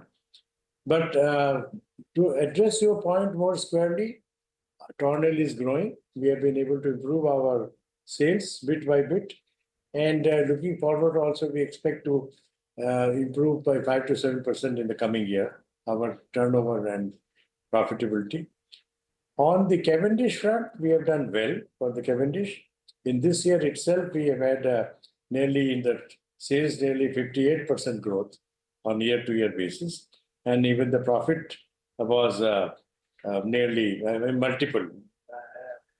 multiple X, may I put it, percentage-wise is unwieldy. So we have grown very well. And we propose to continue to maintain our growth momentum across the Indian businesses. Okay, that's good to see that there is a recovery in your Mexican business. Two questions on margins, Mr. Singhania. One, will you be able to sustain your margins at 14.1% exit margins of FY24?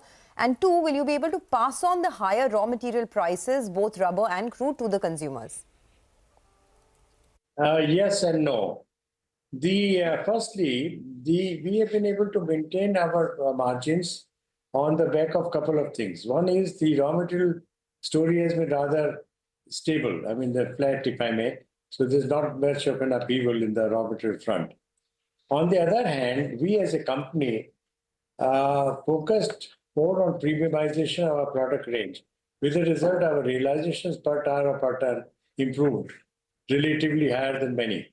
Number three, some marginal increase in selling price revision was done in the Q4 based on very marginal, but anticipating these increases. And even now, going forward, we are expecting some increases in raw material prices in the Q1 of this year. And we are also looking at some price revisions going forward, marginal. But the question of how and why we'll be able to maintain our EBITDA, by and large, is banked upon on three things. One is, as I said, premiumization. the thrust is on. We are undertaking expansions, the outcome of which will be available to us now. And in that expansion, we are moving more and more towards premiumization. By this, I mean, for instance, 16 inches and above PCR, passenger car radials. Earlier, we had a capability of about 25% of these premium sizes. Now we already have a capability of about nearly 45%. And going forward in a year or two's time, we will be able to have nearly 60% of premium production available. This will add to the margin gradually going forward. So therefore, based on this, we are confident that we should be able to perform reasonably well even in the coming periods. Okay, Mr. Singhania, thank you for joining us and speaking to CNBC TV18. The street likes what they have seen because the stock in pre-opening, the last time I checked, was up about 5%. So yes, there will be slow growth, about 6 to 8% for the industry, but JK Tyres will outperform the industry is what Mr. Raghupati Singhania is saying. But let's do one thing, let's get back to the markets. Looks like it's going to be a decent opening today. Sudarshan is back with us. Sudarshan, what's the 9-10 call? Consider buying Hindalco with a stop under 643. Okay, thanks a lot for that. Well, let's go across to my colleague Vamakshi to talk about BHEL in case you missed out the details there. Vamakshi, over to you. Well, absolutely. It's a weak set of numbers coming in from the company. It's a miss on all fronts. Revenue has come in nearly 7% lower at 8,260 odd crores. The company has reported an EBITDA margin of 8.8%, but the street was working with an estimate of around 14%. In fact, even on a year-on-year basis, the margins have contracted by almost 400 basis points YOY. When we look at the EBITDA, that has come in nearly 43% lower, and the net profit has come in nearly 41% lower as compared to the street expectations. So it is overall a weak set of numbers, and even the receivables for the company continue to be elevated at 8,010 crores. But it is the order book that is looking quite strong for the company. They've reported the highest ever quarterly as well as annual order book. In fact, their order booking is at the highest level in the past decade at almost 1.31 lakh crore. The commentary is also looking quite optimistic based on the current order book as well as the execution of the order book. They expect to see nearly 12 to 15% revenue CAGR in the medium term. The gross margins have been declining for the company, but this trajectory is expected to turn going ahead. So again, that's another positive coming for BHEL. They are expecting 10 gigawatt of ordering every year, and this ordering is expected to be completed by FY28. They also have 80 train sets of Vande Bharat in their order book, which will be delivered by June 2025, and the revenue recognition is also expected to start then. So overall, a lot of positives coming in, especially from the commentary as well as the order book. The weak set of numbers, but the commentary is expected to drive the stock higher today. Okay, all right. Vamakshi, thanks very much for that. ONGC is the next one, which also should be in focus. Commentary here as well at play. Sonal has got details. Sonal, morning. Good morning, Prashant. And also there is a Nomura upgrade that has come by. Nomura has upgraded the stock to a buy after their to a neutral rating after their conference call takeaways. The management actually reiterated the strong production guidance that they had given earlier as well. Production growth over FY25 to FY27 was guided earlier, and that is something that they've reiterated. Oil production from 19.5 million tons to 22 million tons, and gas production between 20 BCM to 25.5 billion cubic meter, that is.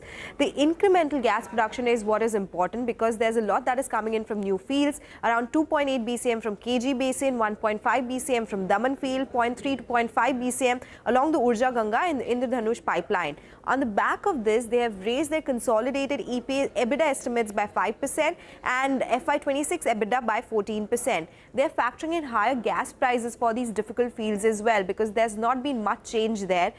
Significantly higher estimates for HPCL and MRPL is also making them very bullish. They've raised their SOTP base target price to 290 versus 140 earlier. They're rolling over the valuation as well, the P multiple to 6.5 times from 4 times earlier.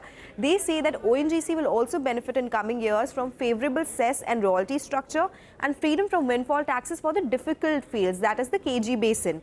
Also a rising share of gas volumes, something that will drive profitability for ONGC going forward. That is what makes them bullish on the stock.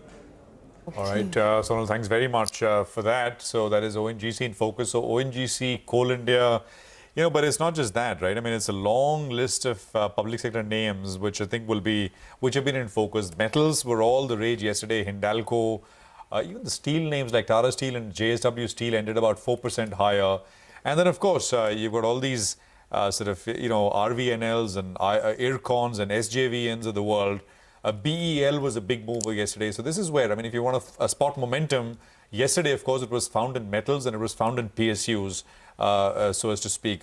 RailTel was another big mover, Garden Reach, Hoodco, NHPC, and so on and so forth. Sonia? Just want to mention, Paytm's numbers are just out and the losses have actually gone up quite a bit. 550 crores of loss. Just want to mention that will be in focus as well. Absolutely, and I think we'll have more details on this one. Paytm, of course, at about 350. The first rates are on your screen. You've got the Nifty, which is starting at about 22,550. So it's a quiet start, as the GIFT Nifty indicated at 8 o'clock in the morning. 25 points higher, so very quiet. The Nifty Bank is, I think, lagging a little bit like it was yesterday, the day before. 20 points down there, 48,000, just about holding that level. The mid-cap index is up about 1/3%. I think they've got the small-cap index, which also is not doing very much, about 1/3% higher. It's been about stocks all the way, so let's take it to Sonia, who's got that list. Sonia.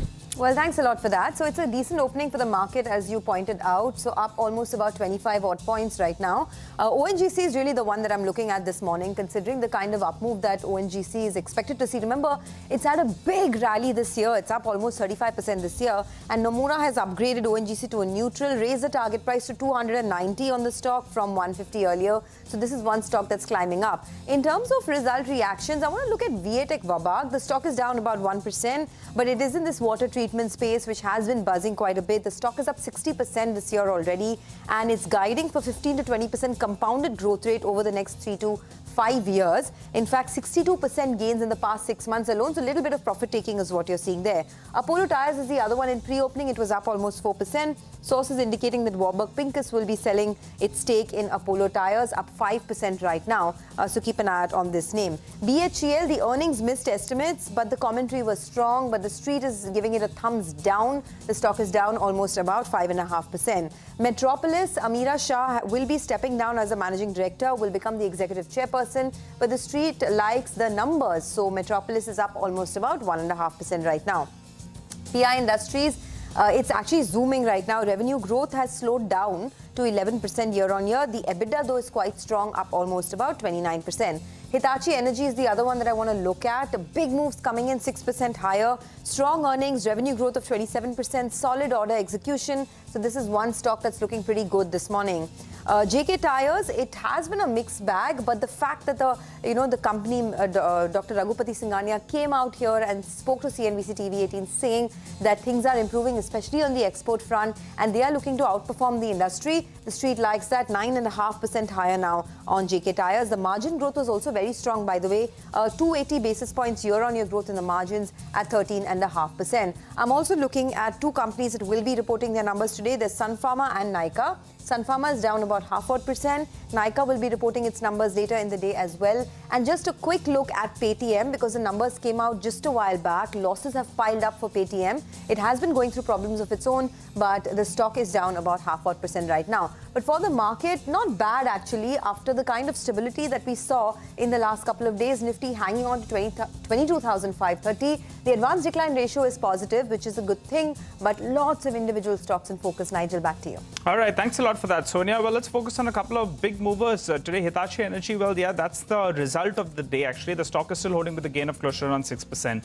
So big move is what you're seeing out there. Hindustan Zinc, the stock has more than doubled, in the last 45 days or so. And we had highlighted this early in April when the stock was at around 330 rupees.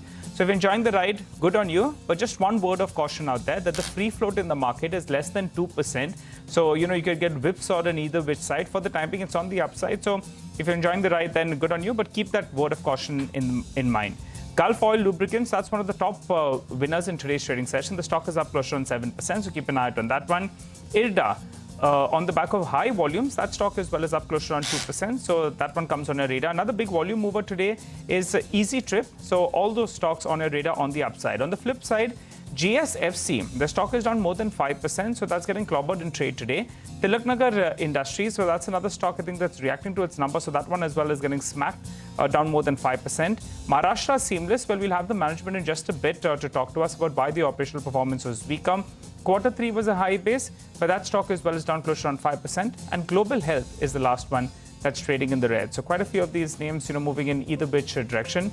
Let's get a few of them up on the screen. Global Health as well as Maharashtra Seamless. We'll get the management in a few minutes from now. Prashant. Well, it's a kind of a holding pattern, right? And this is what we were talking about. So not really taking a big bet, being sort of building in a fair bit of caution right now.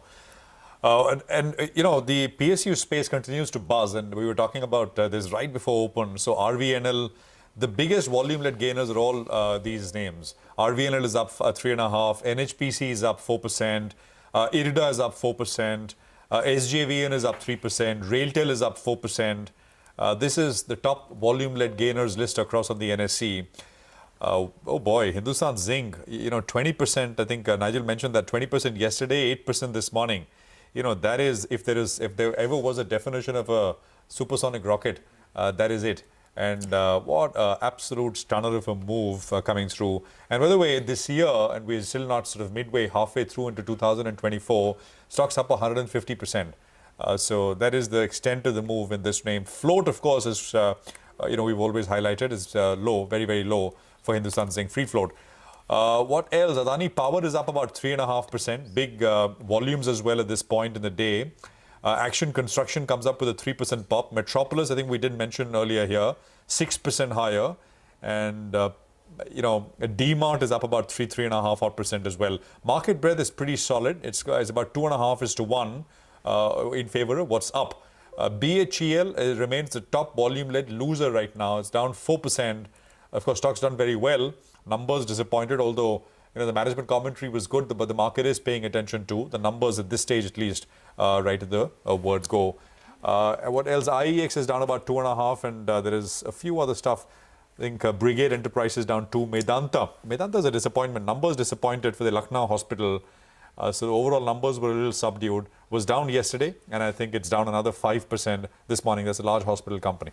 I just want to mention one stock, Dixon Tech. Of course, we've talked about that ad nauseum, and we spoke about it on the Editors Roundtable show as well. Last week, it's a fresh high, by the way, for Dixon Tech, and piling on the gains.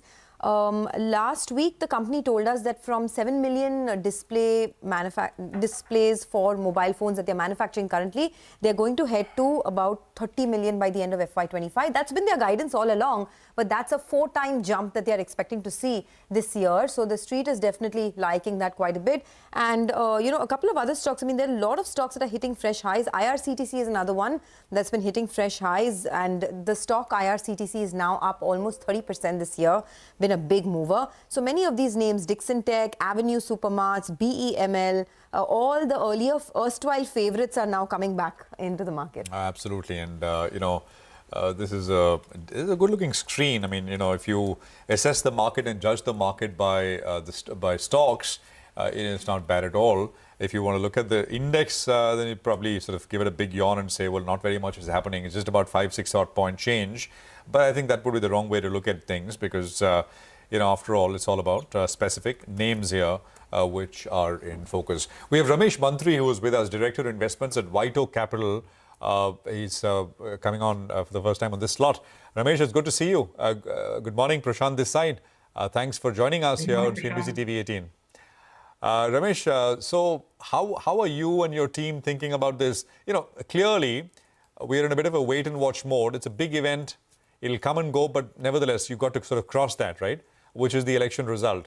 How are you guys thinking about this one, going into it and out of it? Let's start there.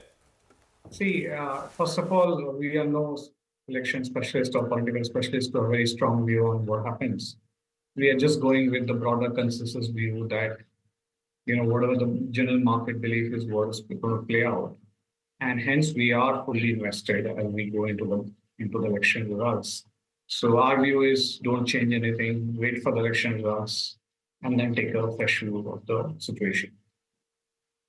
Ramesh, is the market itself looking pretty all right? X this entire election thing hanging in the near future. Otherwise things are looking good. Actually, global markets have been pretty good. There is the promise of a rate cut, easing cycle, which will begin at some point. So it's a pretty constructive environment overall, isn't it? Yes, so I would say it's a mixed picture. Things are improving, markets are rallying. At the same time, you continue to see sometimes surprises on inflation, sometimes on geopolitics, right?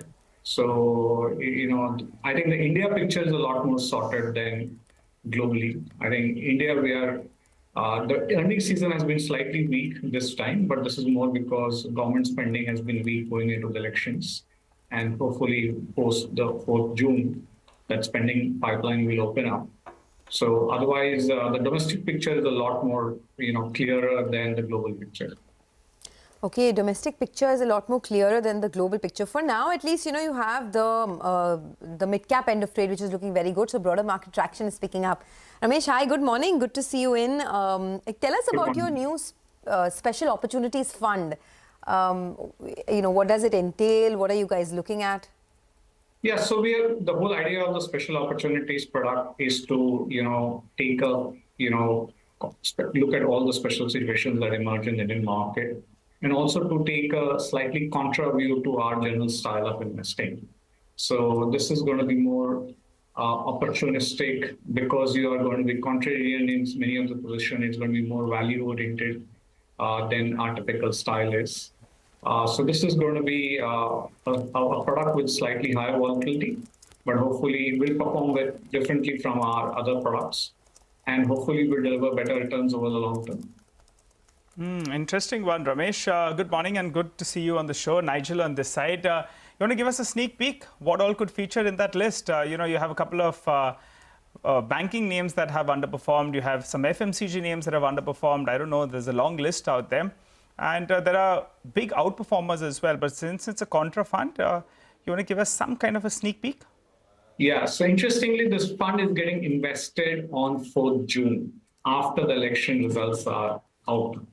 So we have, the allotment date is actually 4th June. So it's been properly timed because the election is a special situation in India every 5 years, right? So that's the context. So because it's a special situation fund, I wouldn't talk about any positions as of now, because first we have to wait for 4th of June, because that itself will determine the path in many ways for special situations in India. Okay. All right. Ramesh, since we're talking about the elections, you think the markets will be okay, 272 plus, that's done? Or maybe the expectations were elevated, 400, 350 odd. If it's closer to 300, is it par for the course, or do you think the markets will be disappointed, which gives you a good entry opportunity actually? See, honestly, after you get a clean majority, incremental seats don't add up much. Even this is all talk and all, but once you have a majority government, it doesn't matter whether you are 270, 300, or 330. It doesn't matter unless you get to a 400 number, which means you have ability to change laws, change constitution, which is a different set of powers. So I don't think the discussion between 270 or 330 matters a lot. And even matter, in fact, between even 250 to 330 doesn't matter, because the government will be formed. Okay. In terms of sectors, right, where do your preferences lie now? You said that the domestic picture is a lot more clearer than the global picture. So I'm guessing you're looking at domestic facing, infrastructure, manufacturing, etc. But just take us through, where do the big opportunities lie, both in terms of growth as well as in terms of valuations? So these are very different answers, actually. Only a few pockets are there where you actually have very interesting mix of growth and valuation. I would say the banking and the BFSI space has been beaten down. It's been actually the only large sector I can think of which is trading below long-term valuations and where fundamentals are still very good. Growth is good. So that's the only basket where valuations and fundamentals are very strongly aligned. And you can't have economy growing rapidly without the large financial sector participating, because somebody needs to fund the growth, right? And of course, intermediate savings to the entrepreneurs. Coming to growth, I think there are some very strong growth pockets in India starting with, let's say, the manufacturing story, electronics manufacturing. I think there's just a story today that the Google Pixel phone is going to get manufactured by an Indian EMS company. You have power capex cycle is going to be massive, particularly on the renewable side. Infra story continues. And then, of course, there are going to be pockets, sub-segments within markets which are doing well. By the way, capital market businesses are doing exceedingly well as we speak. So the growth is, and I'm sorry, I forgot to call out real estate. I think real estate remains, the underlying fundamentals remain very strong. and continue to remain very strong. It has come after many years. The cycle has come back. So overall, the economic momentum is broad-based. The only space where we have seen weakness, one is FMCG, where now people are expecting some green shoots. And consumer discretionary, the urban consumer discretionary is still quite weak. Apparel, shoes, a lot of sectors in that. Our retailing is quite weak as we speak. But otherwise, the spaces where government has a lot of focus, which is manufacturing, EMS, defense, those are doing well, and most companies in that sector have surprised markets. And the stocks are done exceedingly. Ramesh, but if you are already in and you're enjoying the ride, that's great. But valuation's a problem. I mean, for these names, the EMS space. Yes, so clearly, the ask rate is clearly going up. So you're very measured. I think now, it's going to be a lot more bottoms. So even by the way, within the EMS space, we have seen a couple of companies execute very well, and a couple of companies have disappointed significantly in electronics manufacturing services. Yeah. Right. So it's again a bottoms-up story rather than a top-down story. I think valuations generally in India, wherever there's very high growth, are always high. India has always been a growth market, and the market is clearly bid up. Valuations in small cap are at uncomfortable levels very clearly at a broad-based level. Within that, there are opportunities. I think the real value bucket in the market is actually more today on the large cap side rather than on the small cap side. Okay, so just one more question before we let you go. Since you were talking about, a couple of sectors, right? I wanted your thoughts particularly on autos, because we're seeing now a revival, not just in the sector, but in the ancillary space as well, especially the guys who have a big exposure to the electric vehicle space, given EV adoption. But the only problem here is that growth rates are not picking up as fast as one would have expected. I mean, the management of JK Tyres was just telling us that the entire tyre industry will barely grow 6 to 8% in FY25. Would that deter you a little bit, or do you think that this is a good space to get into? So auto demand is coming up. You see, over the last 5-7 years, the cost of auto ownership had gone up a lot because of, higher road taxes, insurance costs had gone up significantly, particularly the cost for two-wheelers had gone up significantly. And surprisingly, in India, the entry-level car market is not doing well, and SUV segment is doing very well. So there's a dichotomy in the premium segments across categories are doing well versus the mass segments. So auto demand is clearly seeing a revival, and we are started seeing benefits in ancillary also. And a number of companies are actually the export story is also, remember, auto components is the original export story, manufacturing story, right? Apart from pharma. If you go back to the previous decade or so, apart from pharma, auto ancillary, auto components of the companies that started exporting. It's a large market to go. Coming to EVs, I think the adoption is slower than we think we anticipate it to be. And in fact, people now believe that EV adoption will take much longer than we had anticipated. And we might not end up, it is not so clear-cut that the end game in EV auto market is the EV. You might end up having multiple fuel models, coexist. And people are talking about, even vehicles based on hydrogen. In India, hybrids are a good intermediate solution, because you get a lot of benefit on fuel efficiency. And remember, transporting, the charging infrastructure is a very necessary condition for EV adoption. And that rollout is still very slow on charging. And then, by the way, that is a public good. And, it is an infrastructure that has to be provided by the authorities on charging infrastructure. All right. Ramesh, we'll leave it there. Thank you very much for your time, and we wish you all the best with that fund. And, once you kind of have those investments in, maybe we can talk about a few names. But that, as you said, is only going to happen post-elections, post the numbers come in. That's the timeline for that one. Well, let's focus on our first corporate after-market open. RateGain Travel is the company that we're focusing on. Strong performance in the fourth quarter, great numbers for FY24 over 23. they're guiding for about a 20% organic growth in FY25 as well. We have Bhanu Chopra, Chairman and Managing Director at RateGain, who's joining us now. Bhanu, good morning. Great to have you with us here on the program. Thanks very much for your time. Prashant this side. I want to just sort of talk about that guidance that you put out. 20% organic growth in FY25. But I think there is an inorganic opportunity as well around the corner. So I want to start with that. So what is the inorganic growth going to look like?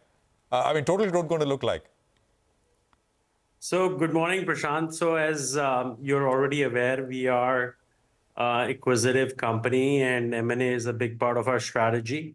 Over the last sort of 12 months, we've actually made out offers to 12 companies. And unfortunately, there has been a valuation mismatch, as a result of which we haven't been able to consummate anything. And as you know, we are fiscally very, very disciplined in what we pay. So what we usually do is look at the company and see what it's going to look like in our hands. So we build out our own internal models and look for an IR north of 20% and a payback of sort of 5 to 7 years. So given that, we've been quite disciplined on what we are willing to pay, and I'm hoping something will fructify in the next quarter or two. So yeah, we are very close, and we're looking at opportunities in DaaS, MarTech, and distribution, which are the 3 business lines that we have. Bhanu, that's 12 companies you made an offer, but valuations are not matching, right? So you got to be... you got about 1,100 crores of cash on the book, so you're ready. Just give us a sense. You gave us some criteria about IR and payback, etc. What geography? What's the typical sort of sweet spot in terms of a deal size? And you'll have some sense of what the total growth could look like post this acquisition, because it looks like it will happen this quarter or the next quarter. Go on. So, in terms of our sweet spot, we've in terms of what we pay is about 20 million, but those are the kind of deals that we've done in the past. But looking at all the deals that we are looking at, they're actually, in different revenue ranges. Some are even very, very transformative. So it's hard to, commit to something at this point. As soon as we are closer, I'll come back on your channel and talk more about it. But it looks like it's more than 20 million, what you're looking at this time. It's a bigger one. You're very good, Prashant, at getting something out of me. But I'll stay firm and say we'll come back and talk about it, once we are closer. Okay. What was the organic growth that you saw in FY24? So we were north of 30%. And as you saw in the last quarter, that's completely organic. We did 40%. So you're saying north of 30% in all of FY24, and you have guided for a 20% growth in FY25, correct? Just trying to get that number out of the way. That's correct. Okay. And on the margin front, there was a sharp jump that you saw quarter on quarter and year on year. Can you tell us what are the margin levers that you have in FY25, and how will you achieve your margin guidance of 100 to 200 basis points expansion in FY25? So as you know, Sonia, the SaaS model is a very superior business model, and the operating leverage begins to kick in. We are operating at gross margins of north of 75%. So as we add more revenue, a lot of that flows down to our bottom line. So basically, as we scale, we should continue to see operating leverage, and we should continue to see the operating margin go up. In fact, a lot of our mature products, are north of 30%. I usually categorize our investments into sort of 3 buckets. I call it babies, teenagers, and adults. Adults are like our cash cows, which I said are 30%. Teenagers are like sort of products which are breaking even, have had some scale, but are at a tipping point to really scale up. And babies are our investments, so we continue to use their tech company.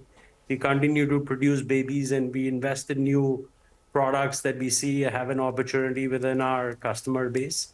And so on a blended basis, that's how we arrive at 20%. But at scale, I'm pretty confident that we'd be operating at a much, much higher margins, more equivalent to where our adult products are, which is, north of 30%. Hi, Bhanu. Good morning and good to see you. And I recall when you were talking to us about inorganic growth a few quarters ago, you were talking about marriage and how, things shape up post-marriage. Now you're talking about babies and how, you nurture them as well. So interesting times out there. Bhanu, a couple of questions on this top-line growth that you're guiding for. 20%, are you being a little bit conservative? I recall last year you had guided for a number, and by the end of it, you achieved way more than that. Now you have that inorganic growth as well that's in your fold. So do you think you're being conservative on this 20% and there's a probability that you increase it as the year progresses? That's point number one. And point number two is, you've been talking about doubling your revenues on FY24 base. So you'll be a 2,000 crore company by FY26-27? That is correct. So in terms of addressing your first question on being conservative, so look, if you look at last year, we guided for 55 to 57% on top line growth, and we ended at 69% for the year. We guided for 17 to 18% EBITDA margin. We ended at 20%. So if you want to pick cues from that and call me conservative, I'll let you decide that. But we, want to continue to build the trust of the market and, continue to over deliver. In terms of inorganic growth, like I said, we're hard at it. But at the same time, we want to make sure that we make prudent decisions, because I believe the company has a huge potential in front of us. Ultimately, it's a marathon, and we want to build this into $1 billion revenue company. So, but we want to continue to take the right steps and be very, very prudent about what steps we do. All right. So that 20%, there's a possibility that you upscale that, right? Yeah, I'll continue to reinforce. We will, we're guiding for 20%, but okay. Yeah, I'm fairly confident that we will, we will consummate something here. And as soon as we do, that should our growth profile as well. All right, Bhanu, I was just looking at your verticals, and the distribution business revenue growth, that grew a little bit slower than the other models, Martech as well as DAS. When does it start growing in line? So, as I've said in the earnings calls also, our business on distribution is a bit lumpy. We have, won some very, very large orders, and it took us a little while to monetize those. So the growth profile on our distribution business this year, again, should be more around the blended growth number of 20%, because we are seeing those big orders have been now monetized, and you will begin to see those numbers, play out in subsequent quarters. Okay, I also wanted to talk about this slowdown that many IT services companies are talking about in terms of deal conversions. Are you seeing a slowdown, a deferral of deal conversions? You've actually had new contract wins which have more than doubled in FY24. How does this set you up for growth in FY25, and how are deal conversions looking now? So in terms of deal conversions, we haven't seen any slowdown. As we focus on travel and hospitality, and our customers are doing extremely well. The attrition rates are very, very high in our industry, and as a result of which the industry has now more money because they're doing really well, and they want to move towards digitization and tech, and we are big beneficiaries of that. So as you saw in our numbers as well, we've doubled our contract wins, and we continue to see some very, very good traction this quarter as well. So nothing yet. Bhanu, on margins, you're guiding for between 100 to 200 basis point improvement in margins, right? For F5, that's a pretty wide range. Could you talk to us about, and what are the drivers here? What's the dominant driver in that sense? So as I mentioned, Prashant, we are at a 75% gross margin. So additional revenue largely flows to our EBITDA. Our big investment is into now sales and marketing, and we are expanding our sales and marketing teams. So as the company continues to scale up, given the high margin profile, given the SaaS business model, we will continue to see acceleration in our margin profile as well. But I do believe that there is a lot of, potential for growth. So we continue to invest in our sales and marketing capabilities, getting deeper in certain geographies. And as a result of which, we want to be conservative in how we expand on these margins as well. All right, final question, Banu, before we let you go. North America contributes, I think, 50-55% of revenues. There was a degrowth on a sequential basis out there. Why is that? So one of our business lines, which is MarTech, it's sort of seasonal in nature, especially around the acquisition that we did in Adara. So what you will find is Q1 is usually stronger than Q4, and Q3 is stronger than Q2. So it was a result of that seasonality that we saw some weakness. Okay. Since you spoke about Adara, how high are the M&A valuations now versus what you paid for Adara? If you can just give us a sense. Well, the market has been pretty buoyant. And, given the interest rates are sustaining at the levels that they are sustaining, I do believe that, there will be a little bit of a letdown on the ask by some of our target companies. And that's why we are holding steady on the kind of, valuations that we are willing to pay. So, we are very clear on what we would pay, and, we want to achieve the IRR and the payback thresholds that we have. So we'll continue to remain quite disciplined about, the kind of deals that we do. Okay, all right. Banu, thanks a lot for joining in. We look forward to more marriages, bringing up of those babies and, growing the company towards that 2,000 crore and then $1 billion of revenues. Appreciate you joining in and speaking to us here on CNBC TV18. For the time being, though, we'll slip in a short break. On the other side, we'll shift focus to Maharashtra Seamless to talk about the past quarter's numbers and the way ahead. Later on, we'll also be joined by the management of Hitachi Energy. Stay with us.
Welcome back. Well, let's focus on another management. Maharashtra Seamless, the numbers looked a little bit weakish. Q3 was a stellar set of numbers, so maybe that's what's playing on, these results as well, because relatively these numbers were much weaker.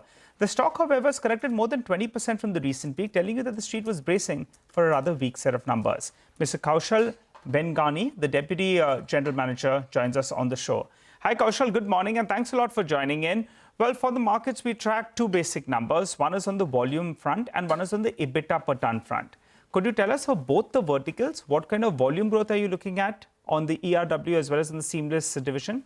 And what's the steady state EBITDA per ton we should look at? Because in this past quarter, this Seamless number did come down quite a lot. Yes. Thank you for having me. In the fourth quarter, we had dispatches of close to 95,000 tons, and that is lower than what was there in the previous quarter of this year and also the quarter of FY23, last quarter of FY23. The primary reason why that happened in this particular quarter was because of mismatch in the product mix that we have. We had certain large size orders which were expected to be dispatched in this quarter, but that did not take place. Going forward, we expect that to normalize because we've recently received a large order from ONGC of 674 crores, and our order book remains good. Right now, our order book is 60% ONGC and Oil India, and generally these are good margin orders for us. Okay. All right, Kaushal, so we got that. There was a dispatch that got pushed forward, which in turn resulted in a weakish showing in Q4. But let's talk about FY25 then. For your seamless division, last year I think you did roughly around 400,000. For this year, what can you do on volumes? And on ERW as well, it was around 100,000. So on both these two, what can you do, given that your order book is looking quite good at around that 1,1800 crores? In FY25, we'll probably do same levels for ERW, which is around 100,000 tons, maybe 5% growth, because we've recently been able to ramp up production on the ERW front. On the seamless front, we've not been able to ramp up production immediately because there is a finishing line which we are trying to implement at our Telangana unit. Once that is in place, we will immediately see volume growth in the quarter in which it is implemented. As of now, we expect that to take place in the fourth quarter of FY25. But please go ahead. Okay. So on the volume growth front, I don't believe we'll have volume growth significantly in FY25, but definitely in FY26, because in FY25, we will be taking shutdown in one of our mills for preventive maintenance. That will have an impact on the quantity produced and dispatched, so for which FY26, may be negated. Sure. For FY26, any indication of what the volume growth could resume to? So FY26, once we have that finishing line in place, we'll have volume growth of at least 70 to 80,000 tons, because right now we are not utilizing that capacity fully on account of that bottleneck. Okay. And out of your total order book, ONGC and Oil India is about 60% of the mix. So does this mean higher margins for you? Does this lead to higher margins? Generally speaking, that is true. So we expect that to fructify in FY25. Yeah. So what does that mean? I mean, if you have higher margins, right, coming in and you're expecting it to fructify from FY25, on the EBITDA per ton for both the segments, Seamless and ERW, what would a sustainable level be? We wouldn't like to give you a number, but just to give you an estimate of what the range would be, in Q3, we did 30,000 rupees per ton on the seamless front. And in Q4, we have done 21,000 rupees per ton. We expect margins to remain upwards of 15,000 rupees per ton going forward. For seamless, for seamless, which does not necessarily mean that there will be a decline, but because we have short cycle order books of 3 to 4 months, we are not able to comment on margins beyond that because I don't have that data with me. And for ERW? ERW would generally remain between 6,000 to 11,000 rupees per ton, because the ERW segment is a mix of two sub-segments in which pipes are dispatched. There's an oil segment and there's a water segment. Depending on the margins that are generated in the oil segment and the water segment, the blended margin is received. So oil sector orders are more margin accretive than water sector orders. All right, but Kaushal, need to push you on this seamless guidance that you're giving us, more than 15,000. That will be very disappointing. Last entire year, you did 20 to 30,000 rupees. Why are you talking about this 15,000 rupees? Or is it just a base case scenario and it's likely to hover in that 20,000 odd range? We are talking about a base case scenario because what we have seen is margins have continually gone up over the past 2 years from 12,000 rupees a ton to 31,000 rupees a ton.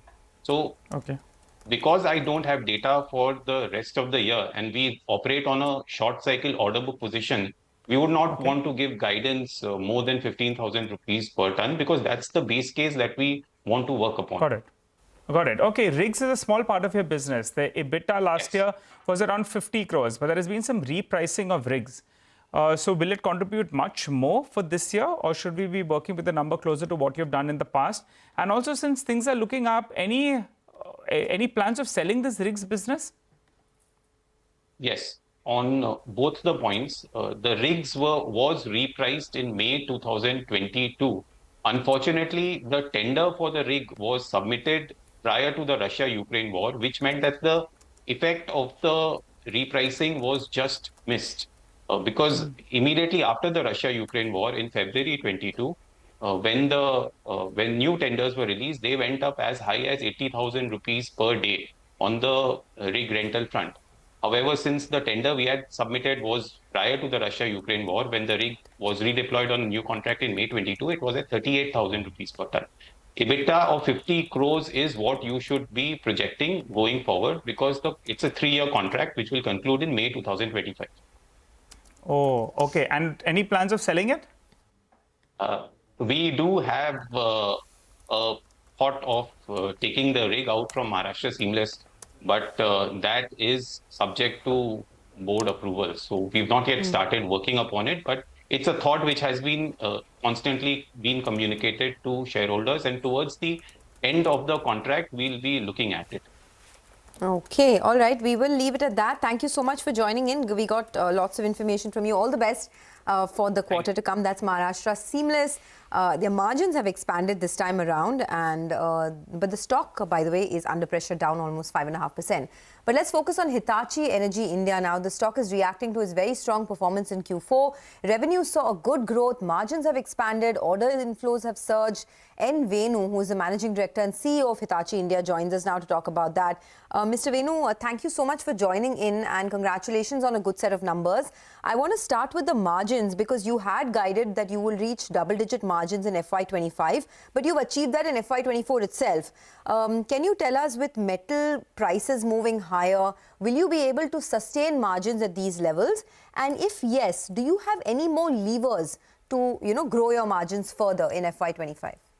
No, thank you very much for having you in your show, and good morning to everyone. As you have rightly said, the Q4 was a strong quarter.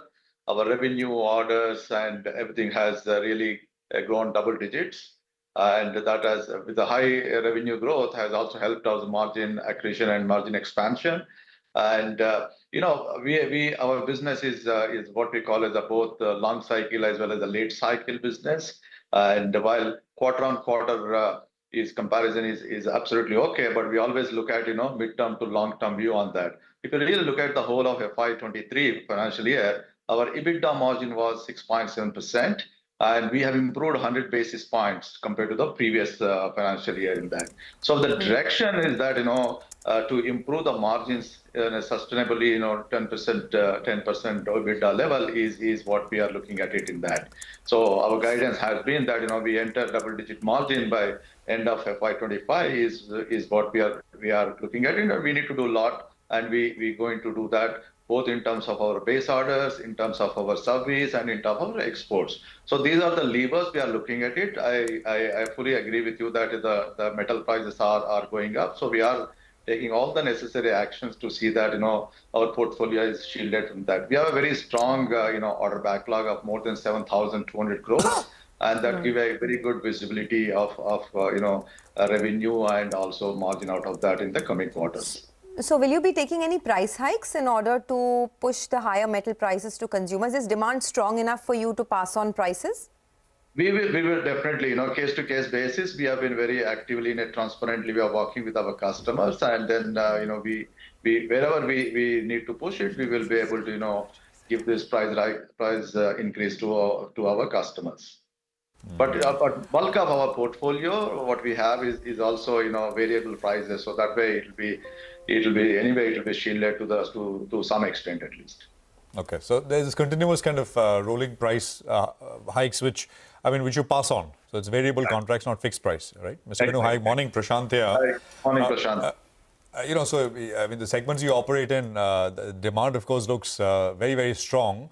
And investors have noticed that your share price done very well, but others in the sector has also done very well. Now, could you talk to us a little bit about the opportunity size on the domestic transmission capex? The size as you see it, and how will this, some materialization timelines in that sense? When will this opportunity materialize into specific orders? If you can give us a sense. So I'll come to your exact question to answer your question. But before that, if you really look at our last year, we had a highest base order growth. If you take out our HVDC, so we had a double-digit order growth. And this growth is across the segment. The energy transition is now a broad base. It's not only utilities, transmission, renewables, but also industry, exports. So that way, we don't have any lumpy, orders in the last years in there. So that's a very good sign for our, from orders to revenue conversions in that.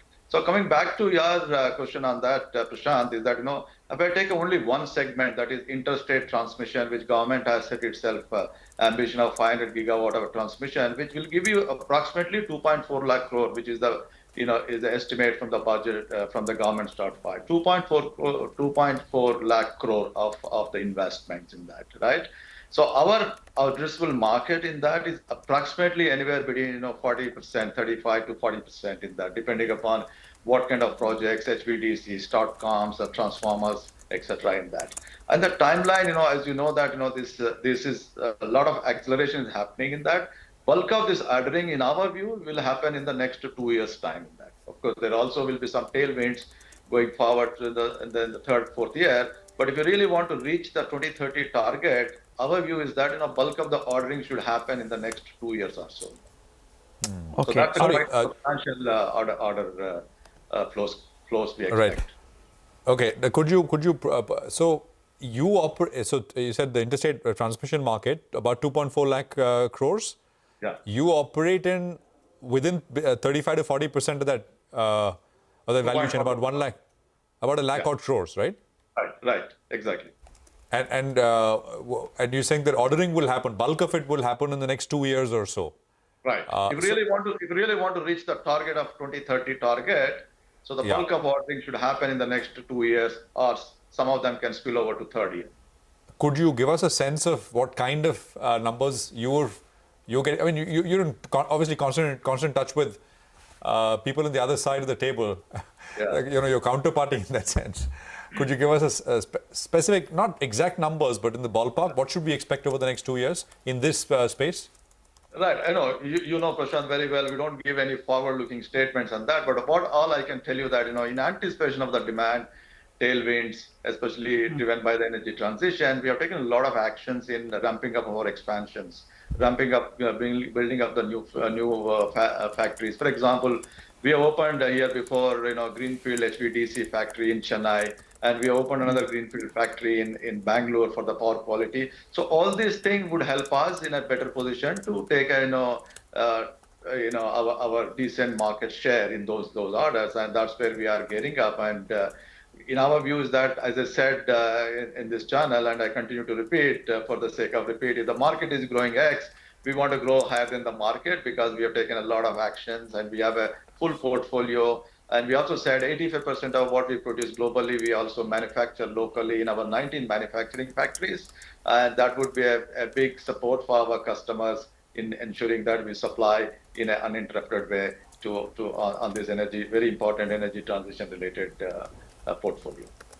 All right. Hi, Mr. Venu. Nigel on this side, and good to see you. When I recall in September 2023, I kept pushing you whether you will get to that double-digit margins by the end of the fiscal, but you said no, it'll be FY25. So it's good to see actually that you've gone ahead and achieved that target earlier than expected. Good on you. Now, in this conversation itself, you have mentioned HVDC numerous times. And the high voltage transmission, I think there are only two players in India, if my understanding is correct. One is Hitachi, which is you, and the other one is Siemens. Is that correct, sir? Only two key players that are equipped for HVDC orders? No, there are globally 3 players are there. So, but in India? Yeah. I think India also three players, at least 3 players. All right. So that will be Hitachi, Siemens and GE. And GE. Okay. So 3 players are there, but I think the 2 larger players are yourself as well as Siemens. So we have got those 3 players. Now on HVDC itself, I want a few details. Your order book is 7,300 crores. Any part of that is HVDC? Yeah, part of that, we are executing one project for Mumbai HVDC, around less than 2,000 crores is part of that. Okay, so 2,000 crores out of the current 7,200 crores is HVDC. Now I'm focusing on this. Less than 2,000 crores. I'm focusing on HVDC because that's where your core strength is.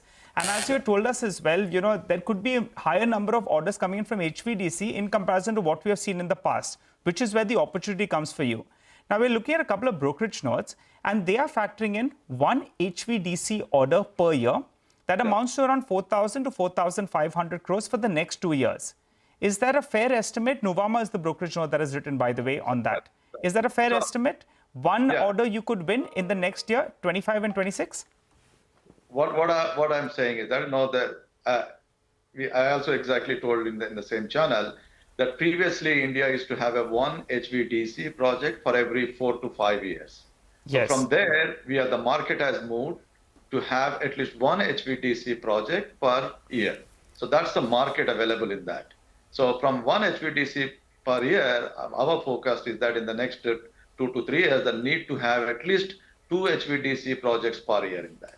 So as you know, that HVDC technology invented by us 70 years back, and today 50% of the existing HVDC links in India, they run through our technology, and this is also the same globally in there. So we have a very strong value propositions and also the supply chains, and on top of that, the HVDC is a very niche technology, is a very high technology intensive technology. Today we have built the capabilities to execute end to end in India in that.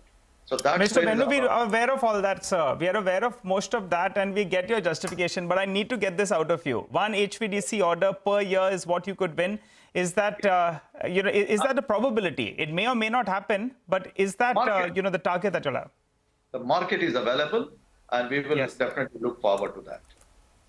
Okay. Sir, I just had 2 quick questions on the export side of things as well. Earlier, you had guided for, exports being 25% of your revenues. Can you tell us any plans to ramp up your export share, and what is the kind of visibility that you have in terms of export orders? We know that they've already gone up 43% year on year, but going forward, what is the visibility? Right. So it has gone up for 43% on year, but if you really look at the entire FY23, our exports are roughly slightly less than 30% of the total orders in that. So we will be, anywhere between 25 to 30% ballpark figures, and that's where we would like to sustain from 25 to 30% exports. Okay, and what is the opportunity? I mean, this global transmission equipment space has been rising quite a bit. What is the global opportunity size, and how much, of that pie can you enjoy? Yeah, the tailwinds of the energy transition is huge across the global, especially in the North America, Europe, and some of the Middle East and South Asian countries. And I also talked about our clear strategy on the exports. We have a 3-pronged strategy. In some of them we have a global feeder factories. Those products we only manufacture here and we supply across the thing. We have 5 of those products, in our portfolio in India. And the second one is, we have allocated markets, and that's where we have been working along with the local, sales and marketing to ensure that, we develop those markets and then supply our entire portfolio. And the third one is, we supply components to across our factories around the world. And this is where, we are ramping up some of the factories. And also we are expanding, as I told you that, we continue to expand since COVID time, and we are also expanding further on enhancing our capacities on the transformer and HVDC, etc. Yeah. No, I mean, just to take off on that point, Mr. Venu, apart from transformers, in which other equipment or products can, the Hitachi India gain market share in the parent's global supply chain? If you can give us a sense. So I think there are a lot of areas where we are looking at it. One is that HVDC, for example, the components of HVDC to supply HVDC components, like valves, for example. So we set up our factory here. So we are looking these things not only for the Indian market, but also for the global opportunities. That's one aspect. Then we are also looking at the STATCOMs, for example, is another opportunity. So these are... Sorry, what was that? What was that? Sorry, I missed that. STATCOM is a power quality solutions. Okay. It's called as a STATCOM. So that's also quite a big opportunity, is as part of our 500 gigawatt of interstate transmission. There's a lot many the STATCOM projects are part of those things. So that's also where we are a very big player in that market. Okay, and that is already part of what you said is your addressable market in that 2.5 lakh crores. It's already it's kind of accounted for that. All right. Yes, sir. Fair enough. We'll leave it there. Great conversation as always. Thank you very much, sir. And appreciate your time here on CNBC TV18. Hope to speak with you soon again. It's a sector which is booming. And of course, Hitachi is right up there in terms of what it's been able to do, gaining share. And the market, of course, absolutely rewarding this one. We'll take a break. We are back. Manisha will be joining in with all things commodities. And the market, I mean, at the index level, nothing at all. 5 points on the Nifty. That's the change. We're back.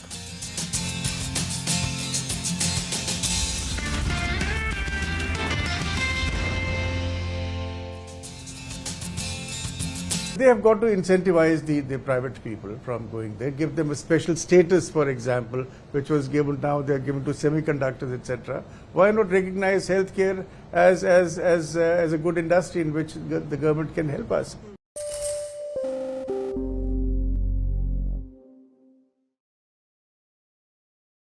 Iranian President, 63-year-old Ibrahim Raisi has died in a helicopter crash.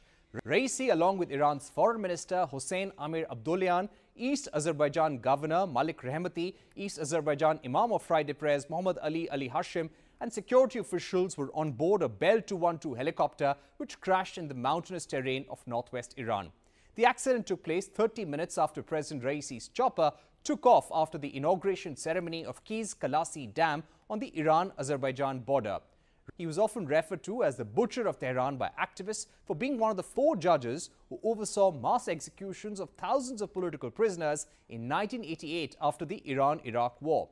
According to human rights organizations, around 2,800 to 5,000 people were executed in this period. Raisi was a conservative hardline cleric who came to power in August 2021 after several candidates were disqualified from the election. Raisi's tenure was marked by an aggressive crackdown on women-led protests after the killing of 22-year-old Mahsa Amini. His government enforced a strict women's dress code and also increased uranium enrichment levels after US withdrew from the nuclear deal. Most recently, Iranian forces had carried out a retaliatory drone attack on Israel after 2 senior Iranian generals were killed by Israel in an attack on an Iranian consulate in Damascus. So what happens next? Iran's Vice President Mohammad Moghbar will now take over.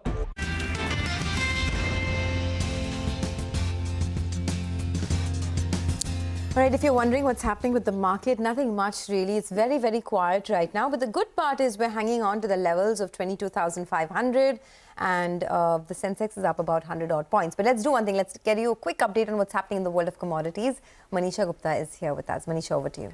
Well, thank you for that. After copper, it really is about aluminum, where the prices have surged by nearly 3.5% in the overnight markets. We did see a 2-year highs at $2,760 a ton there. But from those kind of levels, there's a bit of a profit taking in Asia happening right now. So 27.10 or thereabouts is where aluminum prices on LME trading at. But the prices have seen nearly 6% of gains in the last 1 week itself. And the support comes in from the supply concerns for this one as well. There are statements from Rio Tinto which says that they are declaring force majeure on alumina cargoes from Australia refineries. Now, this is happening because there are power outages there and there are concerns about supply from there is the reason we've seen Rio Tinto do that. But it's not just Rio Tinto. When you look at Yunnan in China, there are smelter production cuts there as well because of drought situations, and that has led to supply moving forward from the markets there. It also is about the US and UK putting bans or sanctions on Russian aluminum. So the markets do believe that there are various factors enough to continue to support prices from here on as well. If you look at the manufacturing data that has come in from US and Europe, that has been on the positive side. Same is the case with China as well. China also is looking at its bauxite security from New Papua Guinea, and that is a concern from those markets there. It also has to do with Japan, which is buying aluminum at a premium right now for its 1 and 2 forward months, and that in turn has been supportive. If you look at the latest Citi report that has come in, it says that they are bullish on aluminum for the medium term, especially for the next 18 to 24 months, they believe that the aluminum prices have a lot of steam left in that one. They're looking at prices of around $2,800 to $2,900 a ton on the higher side. We're almost trading at 27.5 on the screens there. If you look at Indian markets, well, we are the second largest aluminum producers, third largest consumers as well. So when you talk about the demand herein, that has been on the higher side. The higher focus on EVs, automobiles, etc. has been positive for aluminum demand within India. When you look at the overall production, well, India is second, but really down south there.